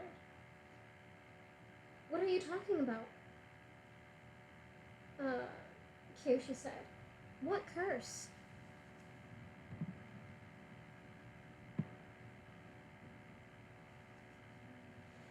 The name you bring across my door is some very bad luck, Nyahitha said. Karuk tangled with many hostile spirits during his avatarhood, and Father Glowworm was one of the worst. He never fully defeated it, but after their battle, it doomed him to suffer catastrophic fortune in the physical world. Anyone he told about Father Glowworm would be cursed in the same way. Anyone who even learned of his existence, I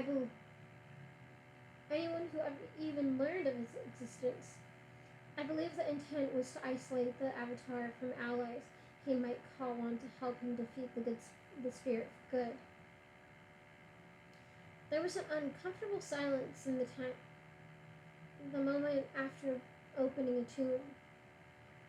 With all due respect, a curse? Rengi said incredulously. Bad luck? Are we falling to superstitions now? Misfortune from the spirits is what people across the four nations pray to ward off every day, Nyahitha said. Too little rain, too much rain, sickness, where the fish school where the fish school. These are matters of life and death. If you don't believe in curses, look at me.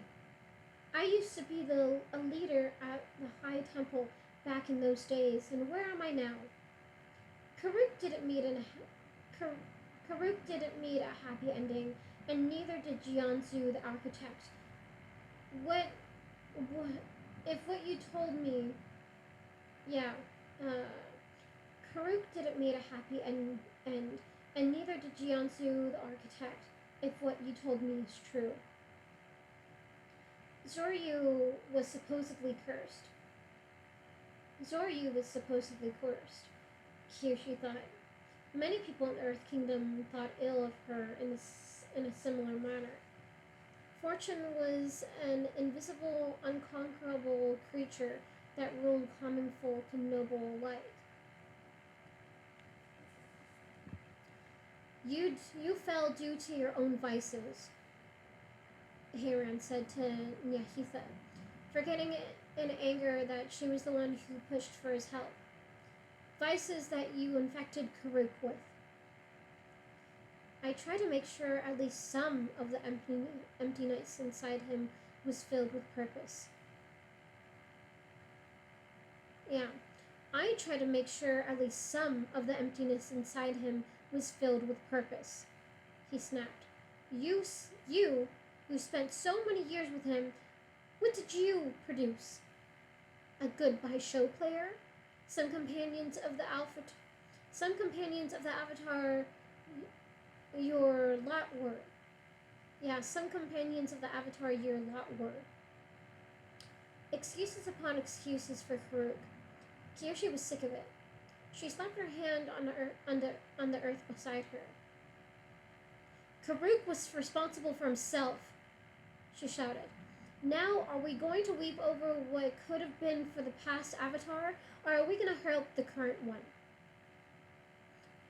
Or are we going to help the current one? There was a hiss in reply. She'd dislodged the brazier planted in the middle of the tent. Nyathia hastily recentered it and tightened the valve. Did your boy have any strange features when you last saw him? He asked. Animal-like parts of his body? Kyoshi shook her head. Not that I could see, but when he came back for the first time in Jinchao, there was something wrong with him. I mean, palpably wrong. It was like he was making everyone around him sick and afraid. I've never diagnosed a case of possession in the flesh, but I suppose he could have a spirit's essence inside him. It's difficult to say. Please, Kyoshi said. She needed more than a cautious verdict from him. There has to be...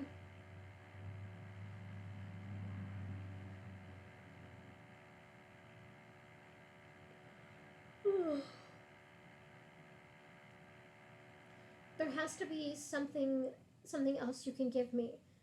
Father Glowworm has to have some kind of weakness, a way to break its hold on my friend.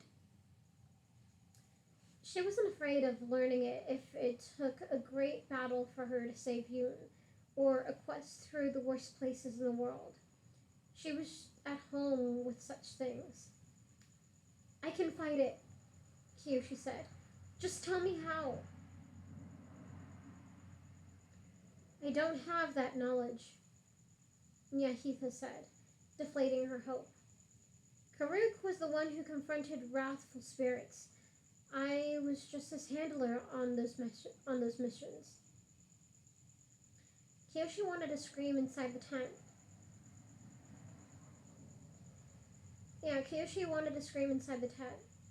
Took the breath to do it, until she remembered they had one last option. Then teach me how to ask him myself. Since he had no sleeves, Nyahitha wiped his nose on the cloth on his shoulder piece, crooking his neck. He stared at her as he did so. And Kyoshi could tell he was judging her worthiness, as if she were making the request for selfish reasons. She knew what it looked like when old folks decided a young person's fate was a light. Yeah, she knew what it looked like when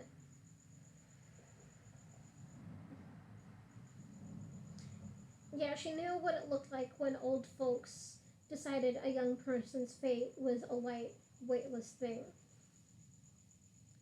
"Come back to me an hour before twilight," he said. "I can help you commune with Karuk. Not through this noxious garbage, though. Don't inhale it. It'll rot you from the inside." Haven't you been breathing it with every single one of your customers?" Rangi asked. He smiled narrowly at her in response. A commotion came from outside. It was an angry noise, the braying of trouble to come. Nyahitha got up and peeked out the tent flap. Whatever he saw made him swear through his teeth. "What is it?" Kyoshi asked. "Sawan," he said. "They don't normally come to North Chungling." Rangi's tongue lashing out about running into situations head first was still fresh in Kyoshi's mind. "Can we watch from here?"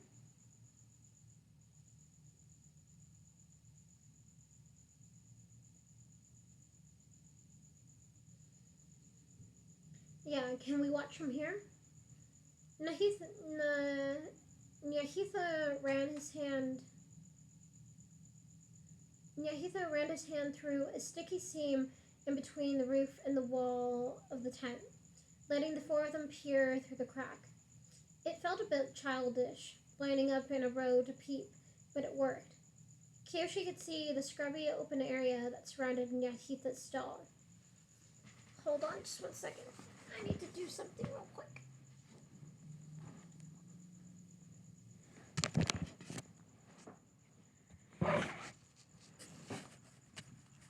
Okay.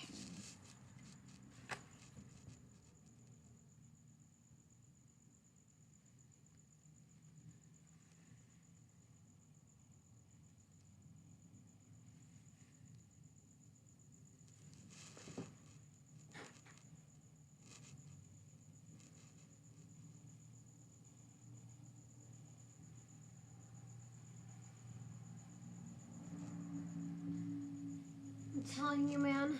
Damn mangoes.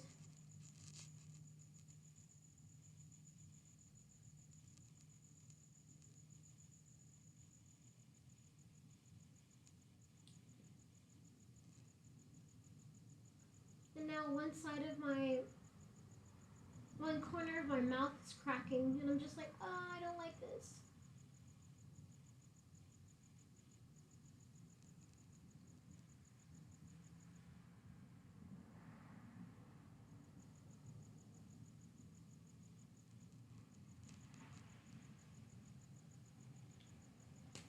Okay, there we go. Let me drink some water.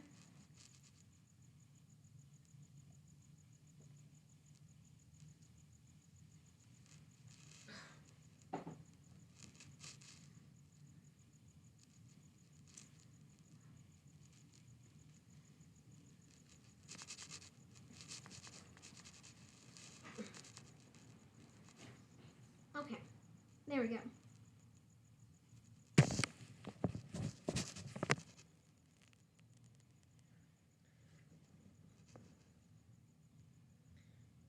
Where was it? Yeah, it felt a bit childish, lining up in a row to peep, but it worked. Kyoshi could see the scrubby open area that surrounded Nyahitha's stall. Heading straight for them was a large procession of nobility. The column traveled by foot, bearing a giant palanquin swathed in red and gold silks. Surrounding it was a contingent of armored warriors.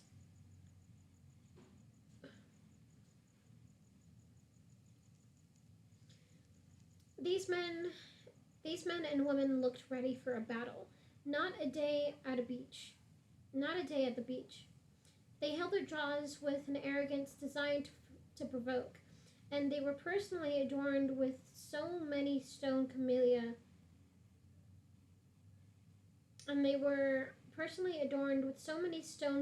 designs that the great flapping banner of the Saowan clan they carried at the head of the procession was wholly unnecessary. The stall vendors who had been eager for customers earlier were not happy to see them. Many of them left their booths and formed a mob to meet the arriving Saowan. One middle-aged man with bushy sideburns stood at the front of the pack. He was very well dressed compared to the rest of the fairground workers, but they seemed to rally around him rather than resent him for it. That's Shansur Kaoso. Yeah, that's Shansur Kaoso, Nyahitha said. He's the town's cotton merchant and the fair's main sponsor. The palanquin came to a stop, its bearers carefully lowering the box to the ground. The occupant stepped out. She was a pretty woman with a thin, puckered face, wearing outrageously expensive robes. Kyoshi was certain she had not been at the royal palace reception. Such grandeur taste would have stood out. Lady Huazo,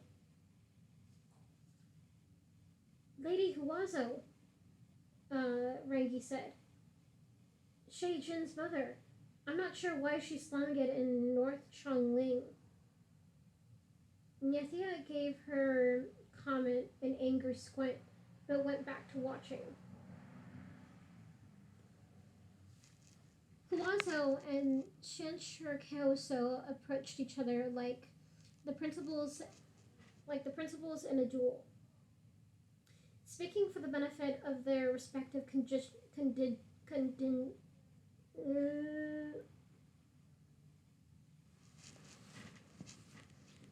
hold on. We just need to readjust. Yeah, Huazo and Shanshur Kaoso approached each other like the principals in a duel. Speaking for the benefit of their respective contingents, like stage players, meant they were loud enough for Kyoshi's group to hear from inside the tent. Master Shanshur, Huazo said. How good to see you. I've written you so many letters with no response. I began to worry for your health. My health is fine, Huazo, the fairground leader said, and I could have saved you the visit. The answer to your inquiries, as it remains since the first time I gave it, is no. The fair is not for sale, nor the croplands. My cousins have agreed. Not a single square inch of Shahan Island will ever fall into the hands of the Saowan. Huazo licked her lips and grinned. That's funny, she said. Given how I recently purchased Master Linsu's entire salt-making operation down the shore, and his vacation house right here in town, I suppose he's not as loyal to his home as you are. He couldn't wait to pack up and leave this place. Shanshur's eyes turned muddy with rage. The crowd behind him grew heated.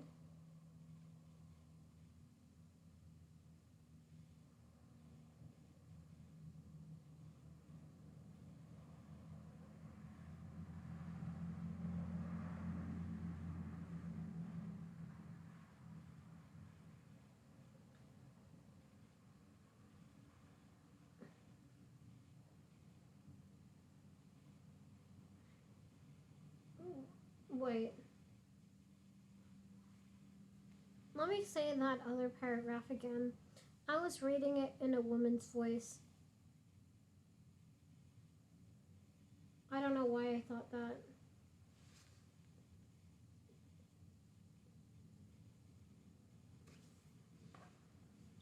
Okay. My health is fine, Huazo, the fairground leader said. And I could have saved you the visit. The answer to your inquiries as it remains since the first time I gave it is no. The fair is not for sale, nor the croplands. My cousins have agreed. Not a single square inch of Shahan Island will ever fall into the hands of the Sawan. Huazo licked her lips and grinned. That's funny, she said, given how I recently purchased Master Lin Su's entire salt-making operation down the shore and his vacation house right here in town. I suppose he's not as loyal to his home as you are. He couldn't wait to pack up and leave this place. Shanshur's eyes turned muddy with rage. The crowd behind him grew heated. Huazo drank in their reactions like water in a desert. After I signed the papers, it occurred to me I should celebrate the festival of Zeto in the newest outpost of my clan, she said. And thus, here I am. With so many of your household guards, Shanshur said, staring at the Sawan force. For my own safety, haven't you heard? Last night an assassin, a madman, an earthbender of all people, infiltrated the royal palace. Huazo had to cover her own mouth to keep her shock and distress from spilling out. Members of the court were nearly killed, and it happened right under our dear Fire Lord Zoryu's nose. I am told it was humiliating. Absolutely humiliating. Heiran grimaced inside the tent. Shay Jin must have gotten messenger hawks out to his clan immediately after the attack. The Sawan are like shark squids when they smell blood. That doesn't explain why Huazo is tromping around in the middle of Kaoso territory instead of seeing to her new business, Rengi said. Kyoshi watched the news of Yoon's attack ripple through the Kaoso side. The fairground workers understood the implications for Zoryu's honor, as well as nobles would. She became keenly aware that many of Shanshur's men were holding large hammers used to drive tent stakes into the ground. Ice saws as big as swords, pieces of driftwood that served no purpose other than being heavy clubs. I know what she's doing, Kyoshi said. She's picking a fight. Sometimes when a Dao Fei gang wanted to go to war but cared about appearing in the right, they made themselves vulnerable by strolling through enemy streets, noses held high, hoping to invoke a small amount of violence upon themselves that could be answered with overwhelming force. Zoryu had told her this was part of the Sawan strategy. They preferred a Kaoso to strike them at first. They preferred a Kaoso to strike at them first.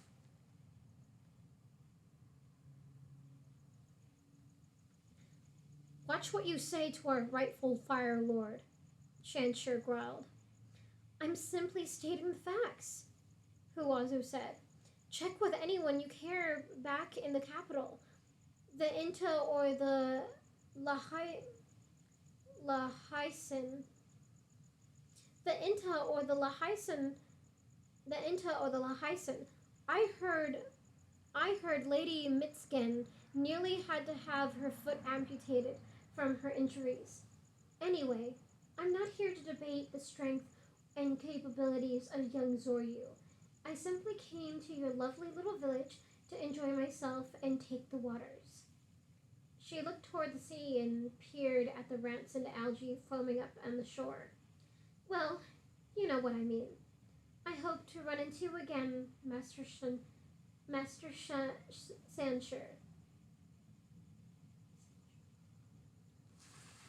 She walked leisurely back to her palanquin. It looked like the crisis might have been averted, but a member of her vanguard, out of sight of his lady, made eye contact with Sancher. Then, as a farewell, he spat on the ground.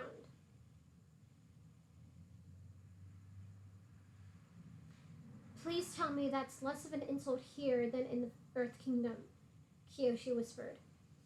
Rangi and Heiran gave her an answer by bursting out of the tent, making for the space between the battle lines as fast as they could. Kyoshi glanced at Nyahitha. Go after them, the old man yelled. She joined the charge not a moment too soon.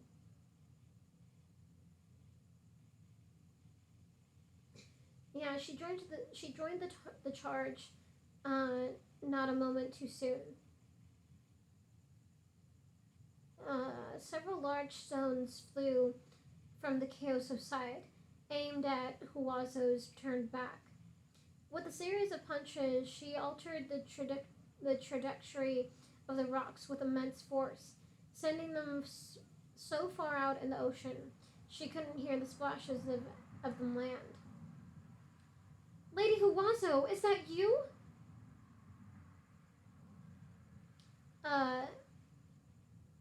Heiran cried out with exaggerated joy, making her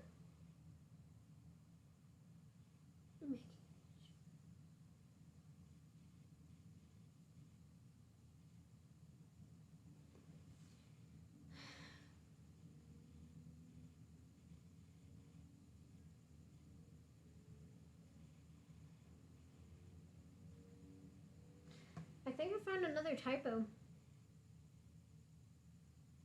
Because it says, Heiran cried with exaggerated joy, making her drew out more attention than the attack.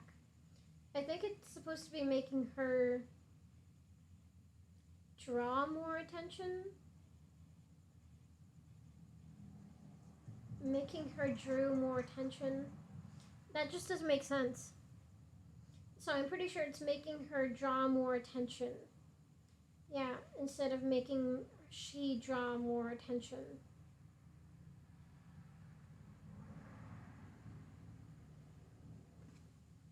Sounds like a typo, right?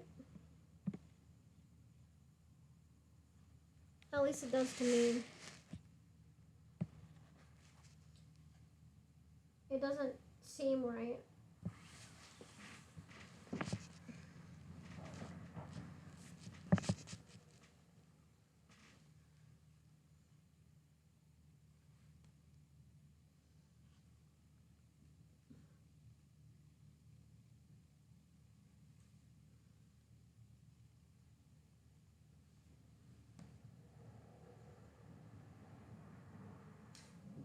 It says,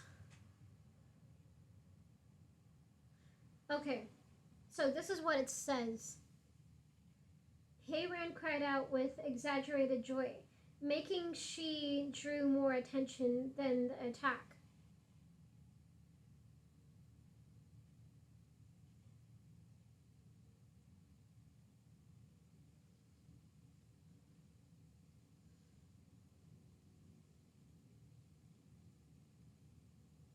I think that's a typo.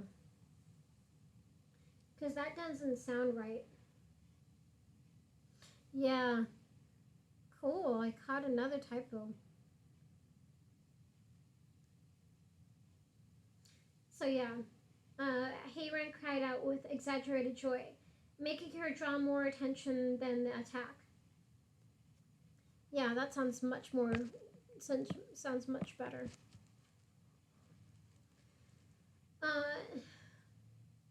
Who also turned around with a frown.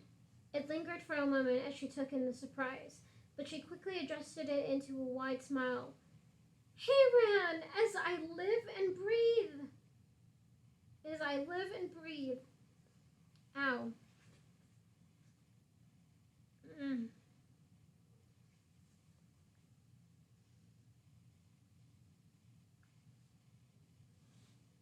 Hold on just 1 second. I'm gonna put some Neosporin on the corner of my lip. Or the corner of my mouth. Because it's starting to split. And it's not feel good.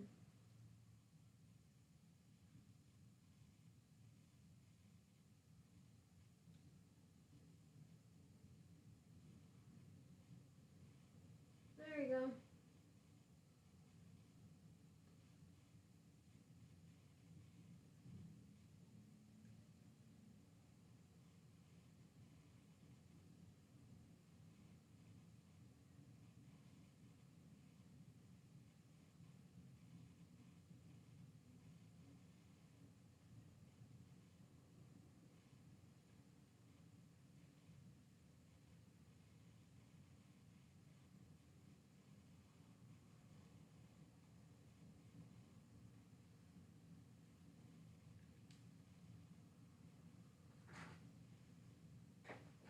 Okay. Cool. That feels better. Hopefully I don't lick my lips in that area. I don't want to ingest Neosporin. But yeah. Oh, it feels like...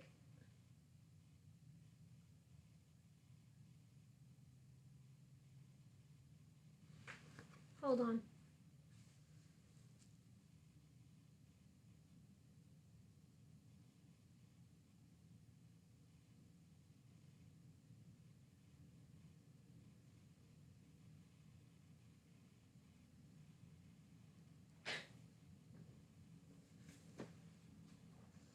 Okay.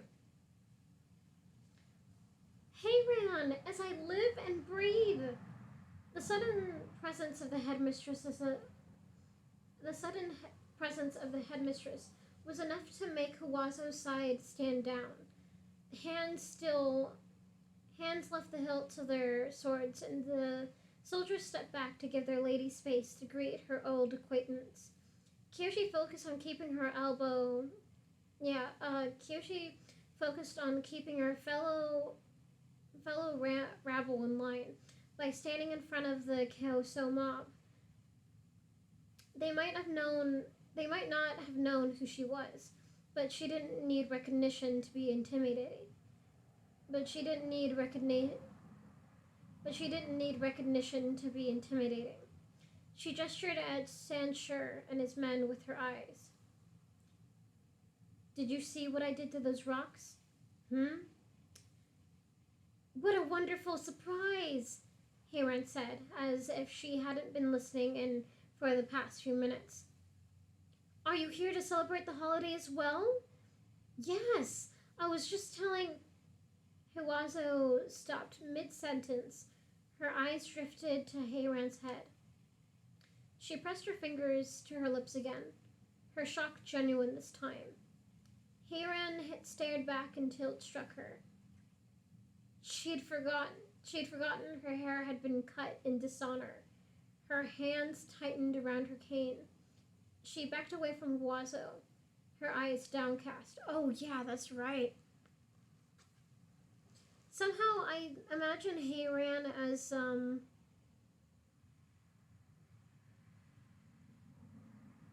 as Lynn,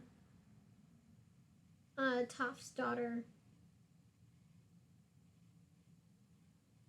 For whatever reason.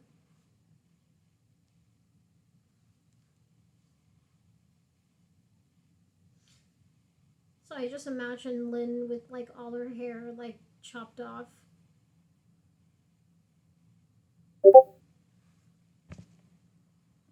Yeah.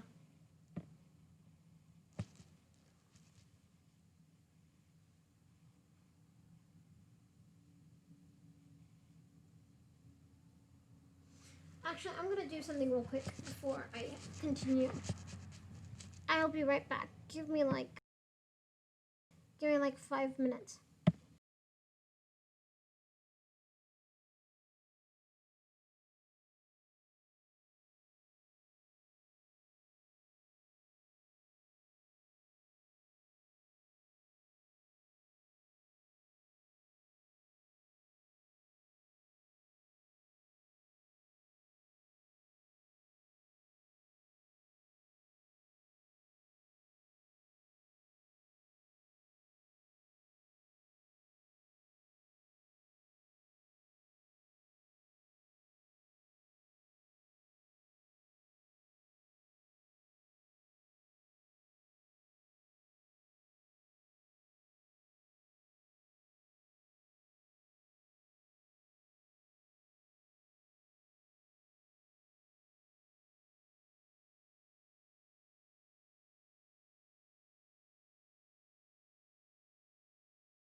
Okay, I am back.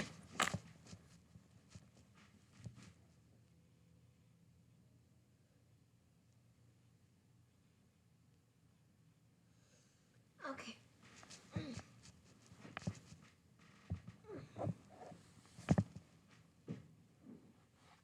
Oh shit. I need to plug in my laptop.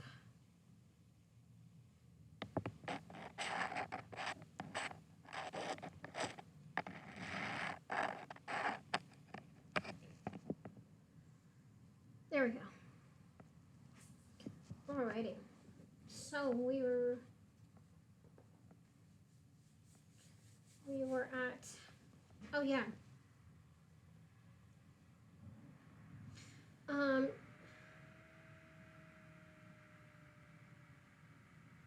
Oh yeah.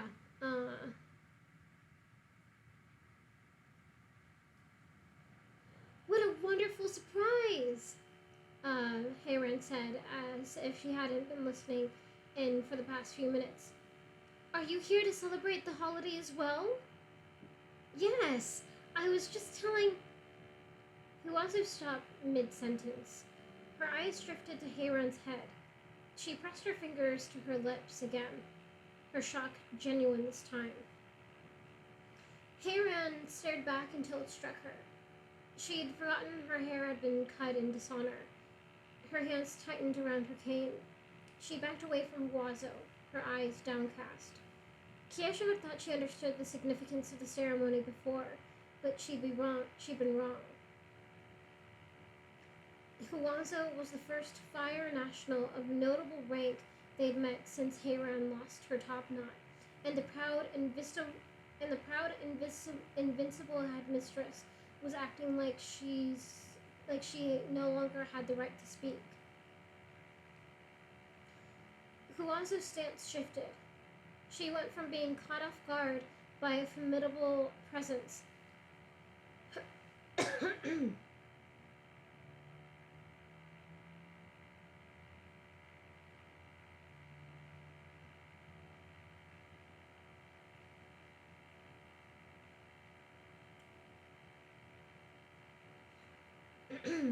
sorry. Just caught something.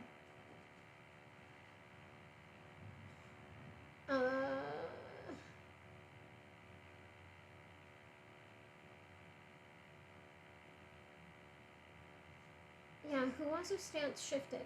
She went from being caught off guard by a formidable presence to having the bearing of an almsgiver in front of a wandering mendicant. Oh, my dear, she said softly. Did this have anything to do with the attack on the palace? It did, Hayran said. She'd found her strength and calmness again. There was no shame in answering her newfound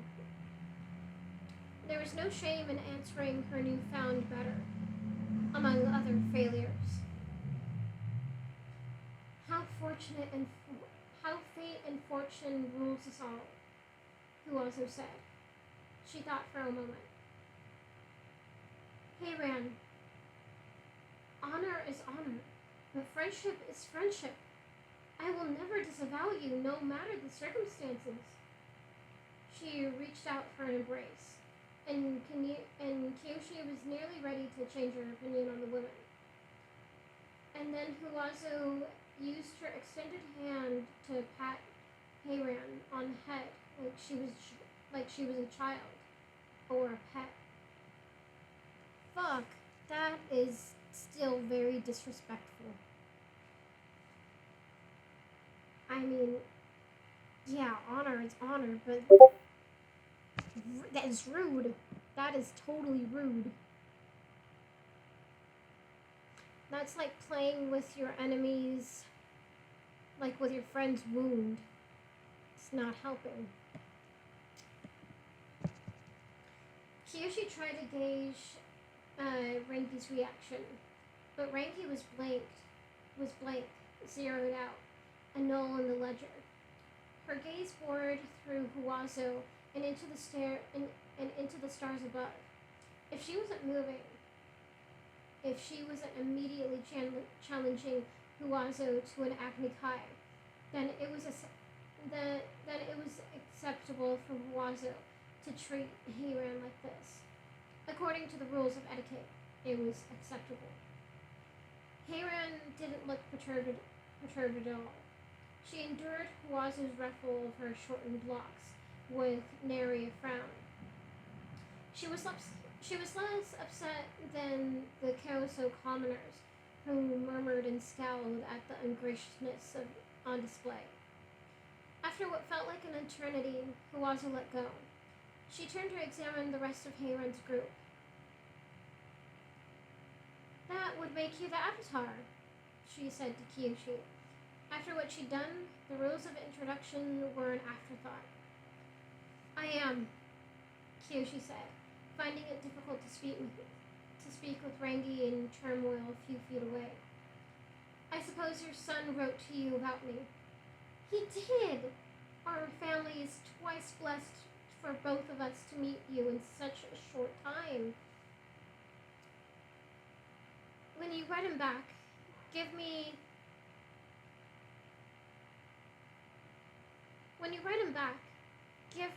him a message for me. Kyoshi hardened her gaze. Tell him he makes a good fire sage, and nothing more. Huazo's lips parted as she figured out what Kyoshi was saying. It was interesting to watch her mind work and her face try to hide it, deducing what the Avatar knew and what her son might have revealed. The conclusion that she would have to go through Kyoshi to get to Zoryu didn't worry her in the slightest. A happy noise came from Rangi, so out of place that Kyoshi nearly drew her weapons in surprise. Kowlin!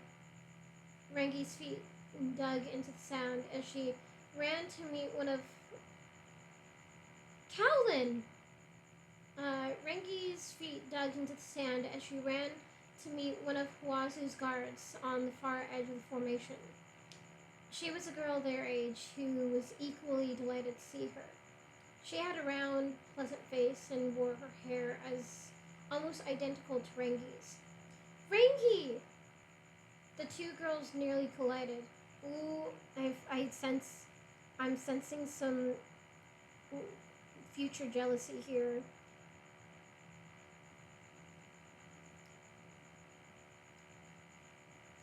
Yeah, the two girls nearly collided. They clutched each other's hand and grinned on. Jelly. Very jelly. I would be jelly. They clutched each other's hands and grinned, oblivious to their surroundings.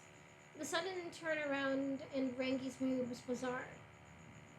My niece, Kowlin. Or Kulin.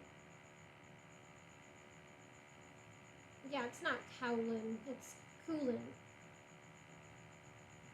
Or Colin.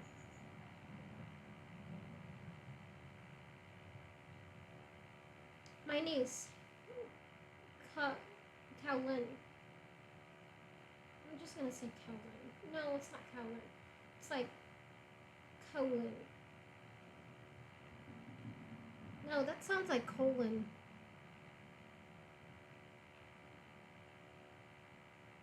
Colon. Here,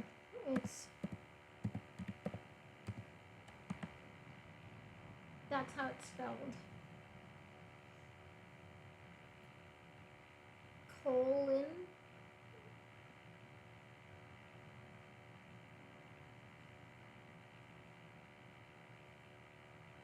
Colin. Kowlin. I like Kowlin.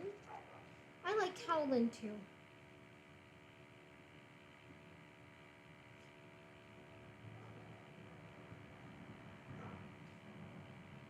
Colin. Coolin. No, it couldn't be Coolin.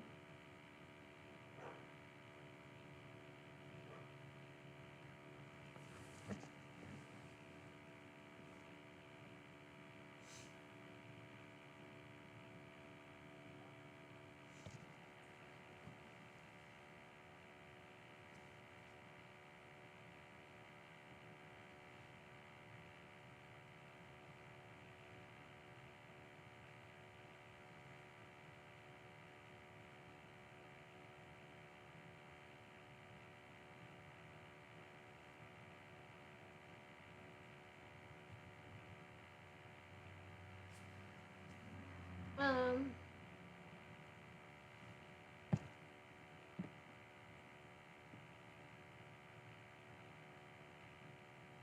Man, why am I so torn when it comes to names? Kulin?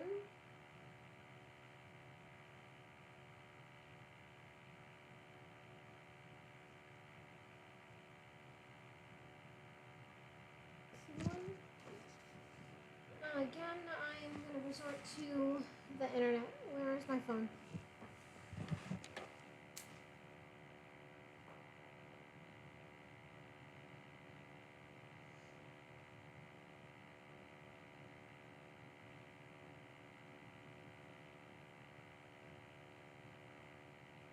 Oh, actually, and hold on.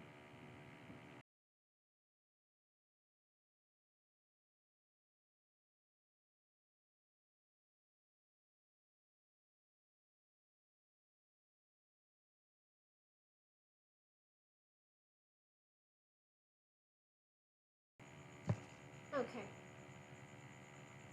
Colon.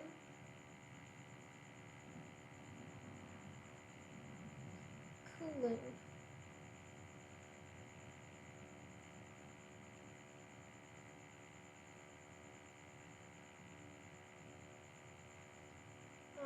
Pronunciation.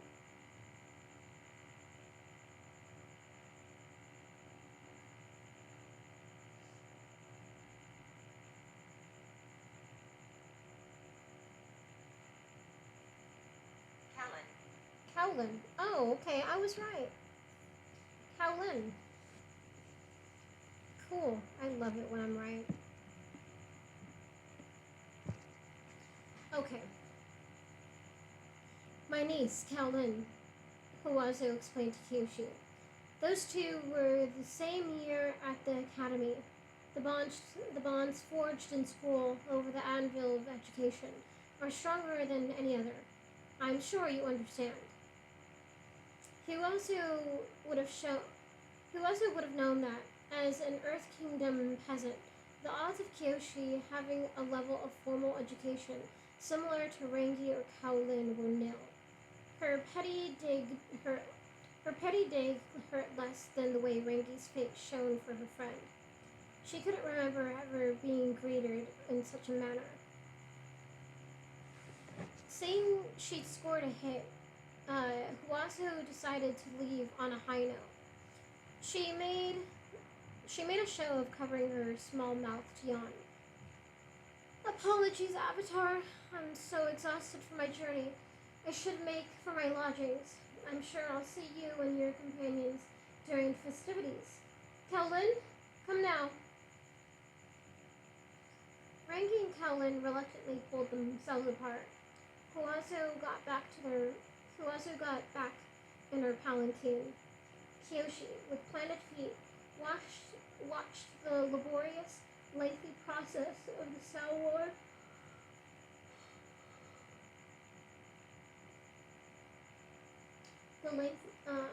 Kyoshi, with planted feet, watched the laborious, lengthy process of the Salwan contingent reorganizing itself. It turned its head like the slowest serpent in the It turned its head like the slowest serpent in the world, without any spitting this time, and marched back to town. Censure Kyoso suddenly Censure Kyoso suddenly appeared by Kyoshi's side, gazing at the retreating column with her. Ugh.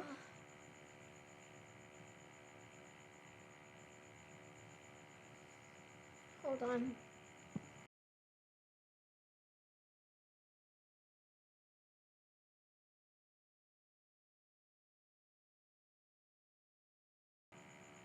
Okay.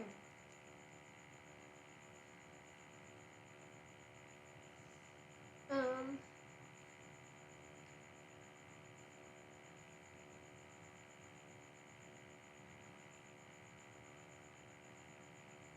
Yeah, Censure Kyoso suddenly appeared by Kyoshi's side, gazing at the retreating column with her. as if the task of seeing off the Sawan had required the two of them equally. Fork-tongued fiends they are. I'm glad the Avatar's here to keep them in line. She glared at him. It was your side I caught throwing rocks. Huazo and her clan have been biting off chunks of the other islands like lion vultures, he said, as if that was an excuse for the behavior of his skin. I'll be a cremated pile of ashes before I let her have Shu Han. Her and that Bai-Lo son of hers. Yeah, her and that Bai-Lo son of hers. We're not rubes, another man shouted from the fairground crowd. We know about the dirty tricks Shaijin the usurper is. Yeah, we know about the dirty tricks Shaijin the usurper is pulling in court.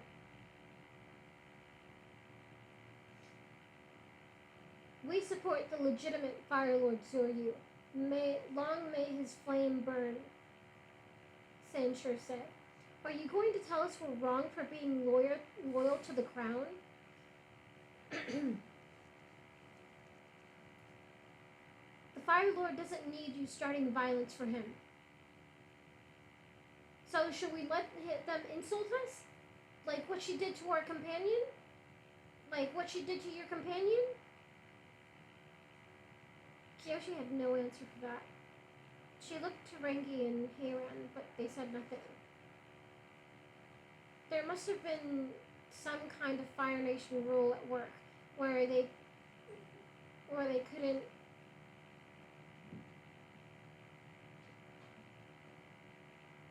there must have been some kind of Fire Nation rule at work where they couldn't, in good conscience, tell their own countrymen how to interpret their personal dishonor. Don't worry, Sanshur declared. We've got your back against the Mainka worms. You can count on us.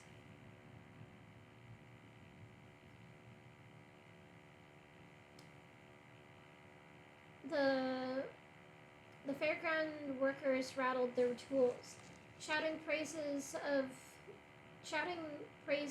the Avatar and the Fire Lord while heaping scorn upon the Sawan. Heiran stepped closer to Kyoshi. Let's just leave, she whispered. Remember, we have a mission here. If we get caught up in this nonsense, we'll make it worse. Are you sure? Sanshur's men seem really riled up.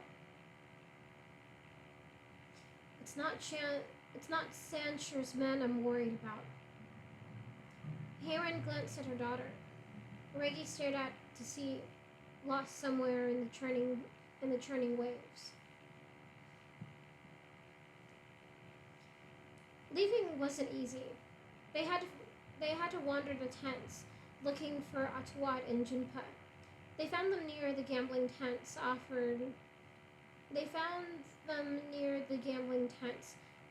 the highest stakes.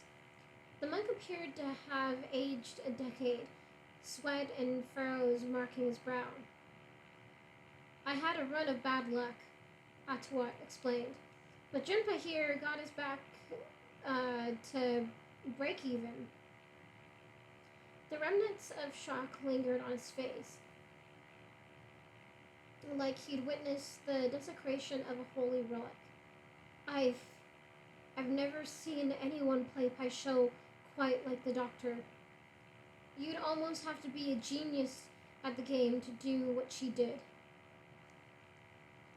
At this point, Kyoshi was simply glad the two of them hadn't drowned in the sea or gotten stuck in a hole. They headed back to town. As they walked, Heiran gave Kyoshi another meaningful look. Rengi was storming off ahead of the group. Kyoshi caught up with her, but was at a loss for what to say. It's nice to know that there's at least one tolerable Sawan, she ventured. Cao Lin must remind you of the Gold Academy days. Kyoshi, Rangi said slowly. I was miserable at the academy. What? She nearly stopped in her tracks. Weren't you the number one student in your class? Didn't you graduate from officer school early? Those things aren't mutually exclusive, Rangi said. I had motivation to get the scores I did. I couldn't get out of that place fast enough. There must have been signs Kyoshi missed. Yeah, there must have been signs Kyoshi missed along the way. How else could she have misunderstood such an integral part of Rangi's life so badly? I'm sorry, I didn't know. It's not your fault. I've only mentioned bits and pieces of those days, never the full story. Her tone was carefully measured, composed with effort. Her tone, you do remember when I told you the other students used to spread rumors and gossip about my mother, right? I do. It had been a secret shared on an iceberg. It had been a secret shared on an iceberg, drifting in the ocean. The two of them lying under the same blanket together. Not circumstances easily forgotten. Rangi jutted her chin in the direction of the town. Kyoshi knew she was pointing at Kowlin, wherever Huazo's niece was. It's a Sawan signature technique, delivering insults with plausible deniability. There were some vicious little monsters at school, but her, she was the worst. You couldn't call her out? Kyoshi wasn't sure at what age the Fire Nation allowed Agni Kais, but after what she'd personally been through on the Lei Tai, she had mixed feelings about the practice of duels in general. But she assumed the behavior Rangi was describing would have ended in some kind of challenge. Rangi shook her head. She was careful not to say anything to my face that warranted it. She left that to the cronies who were too weak for me to confront without looking like a bully. I know exactly how Lord Zoryu feels, trying to win a war of insults against an enemy he can't confront. She bit her lip, trying to convince herself more than anyone. And what could I have done, really? I was the headmistress's daughter. Any fights I got into would have reflected poorly on her, or made it look like I was abusing my status. Was I supposed to go whining to a teacher that the other kids were saying mean things about my mother? Kyoshi couldn't believe it. I thought the academy was this wonderful experience that shaped you. It did. I learned everything I know there. But I wasn't happy until I left and found a purpose on the outside. She gave Kyoshi a tilted smile full of heartbreak. Serving the Avatar. Kelsing used to say there was pain and joy in all things, often when trying to comfort Kyoshi about her earliest years in Yokia. During her visit to the Fire Nation, Kyoshi had been thrilled each time she discovered another little cache of information about Rangi, like unearthing another bit of treasure. But under the shine was life, grubby and dirty and impossible to burnish. She would say it anyway. She would take it anyway, along with everything else about her girl, no matter how unexpected or painful. It took every ounce of her willpower not to lean over and give the firebender a forbidden kiss on the top of her head. Together, they walked down the street that bisected the guest districts. The guest districts, cutting across the wedges of restaurants and shops. Ranky pointed out some festival-related traditions they saw along the way. Paper streamers hung over doorways.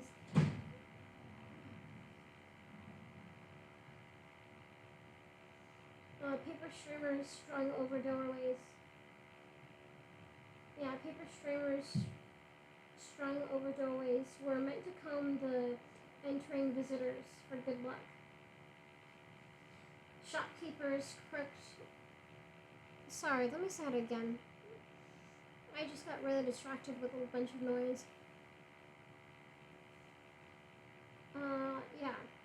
Ranky pointed out some festival-related traditions they saw along the way.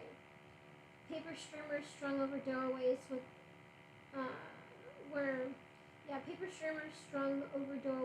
were meant to calm the entering visitors for good luck. Shopkeepers cooked pots of beans to represent the inventories being counted. The dark, sugary drinks sold everywhere symbolized the prodigious amount of ink Avatar Zeto used over his career. Had it not been for the unpleasantness by the beach, they could have pretended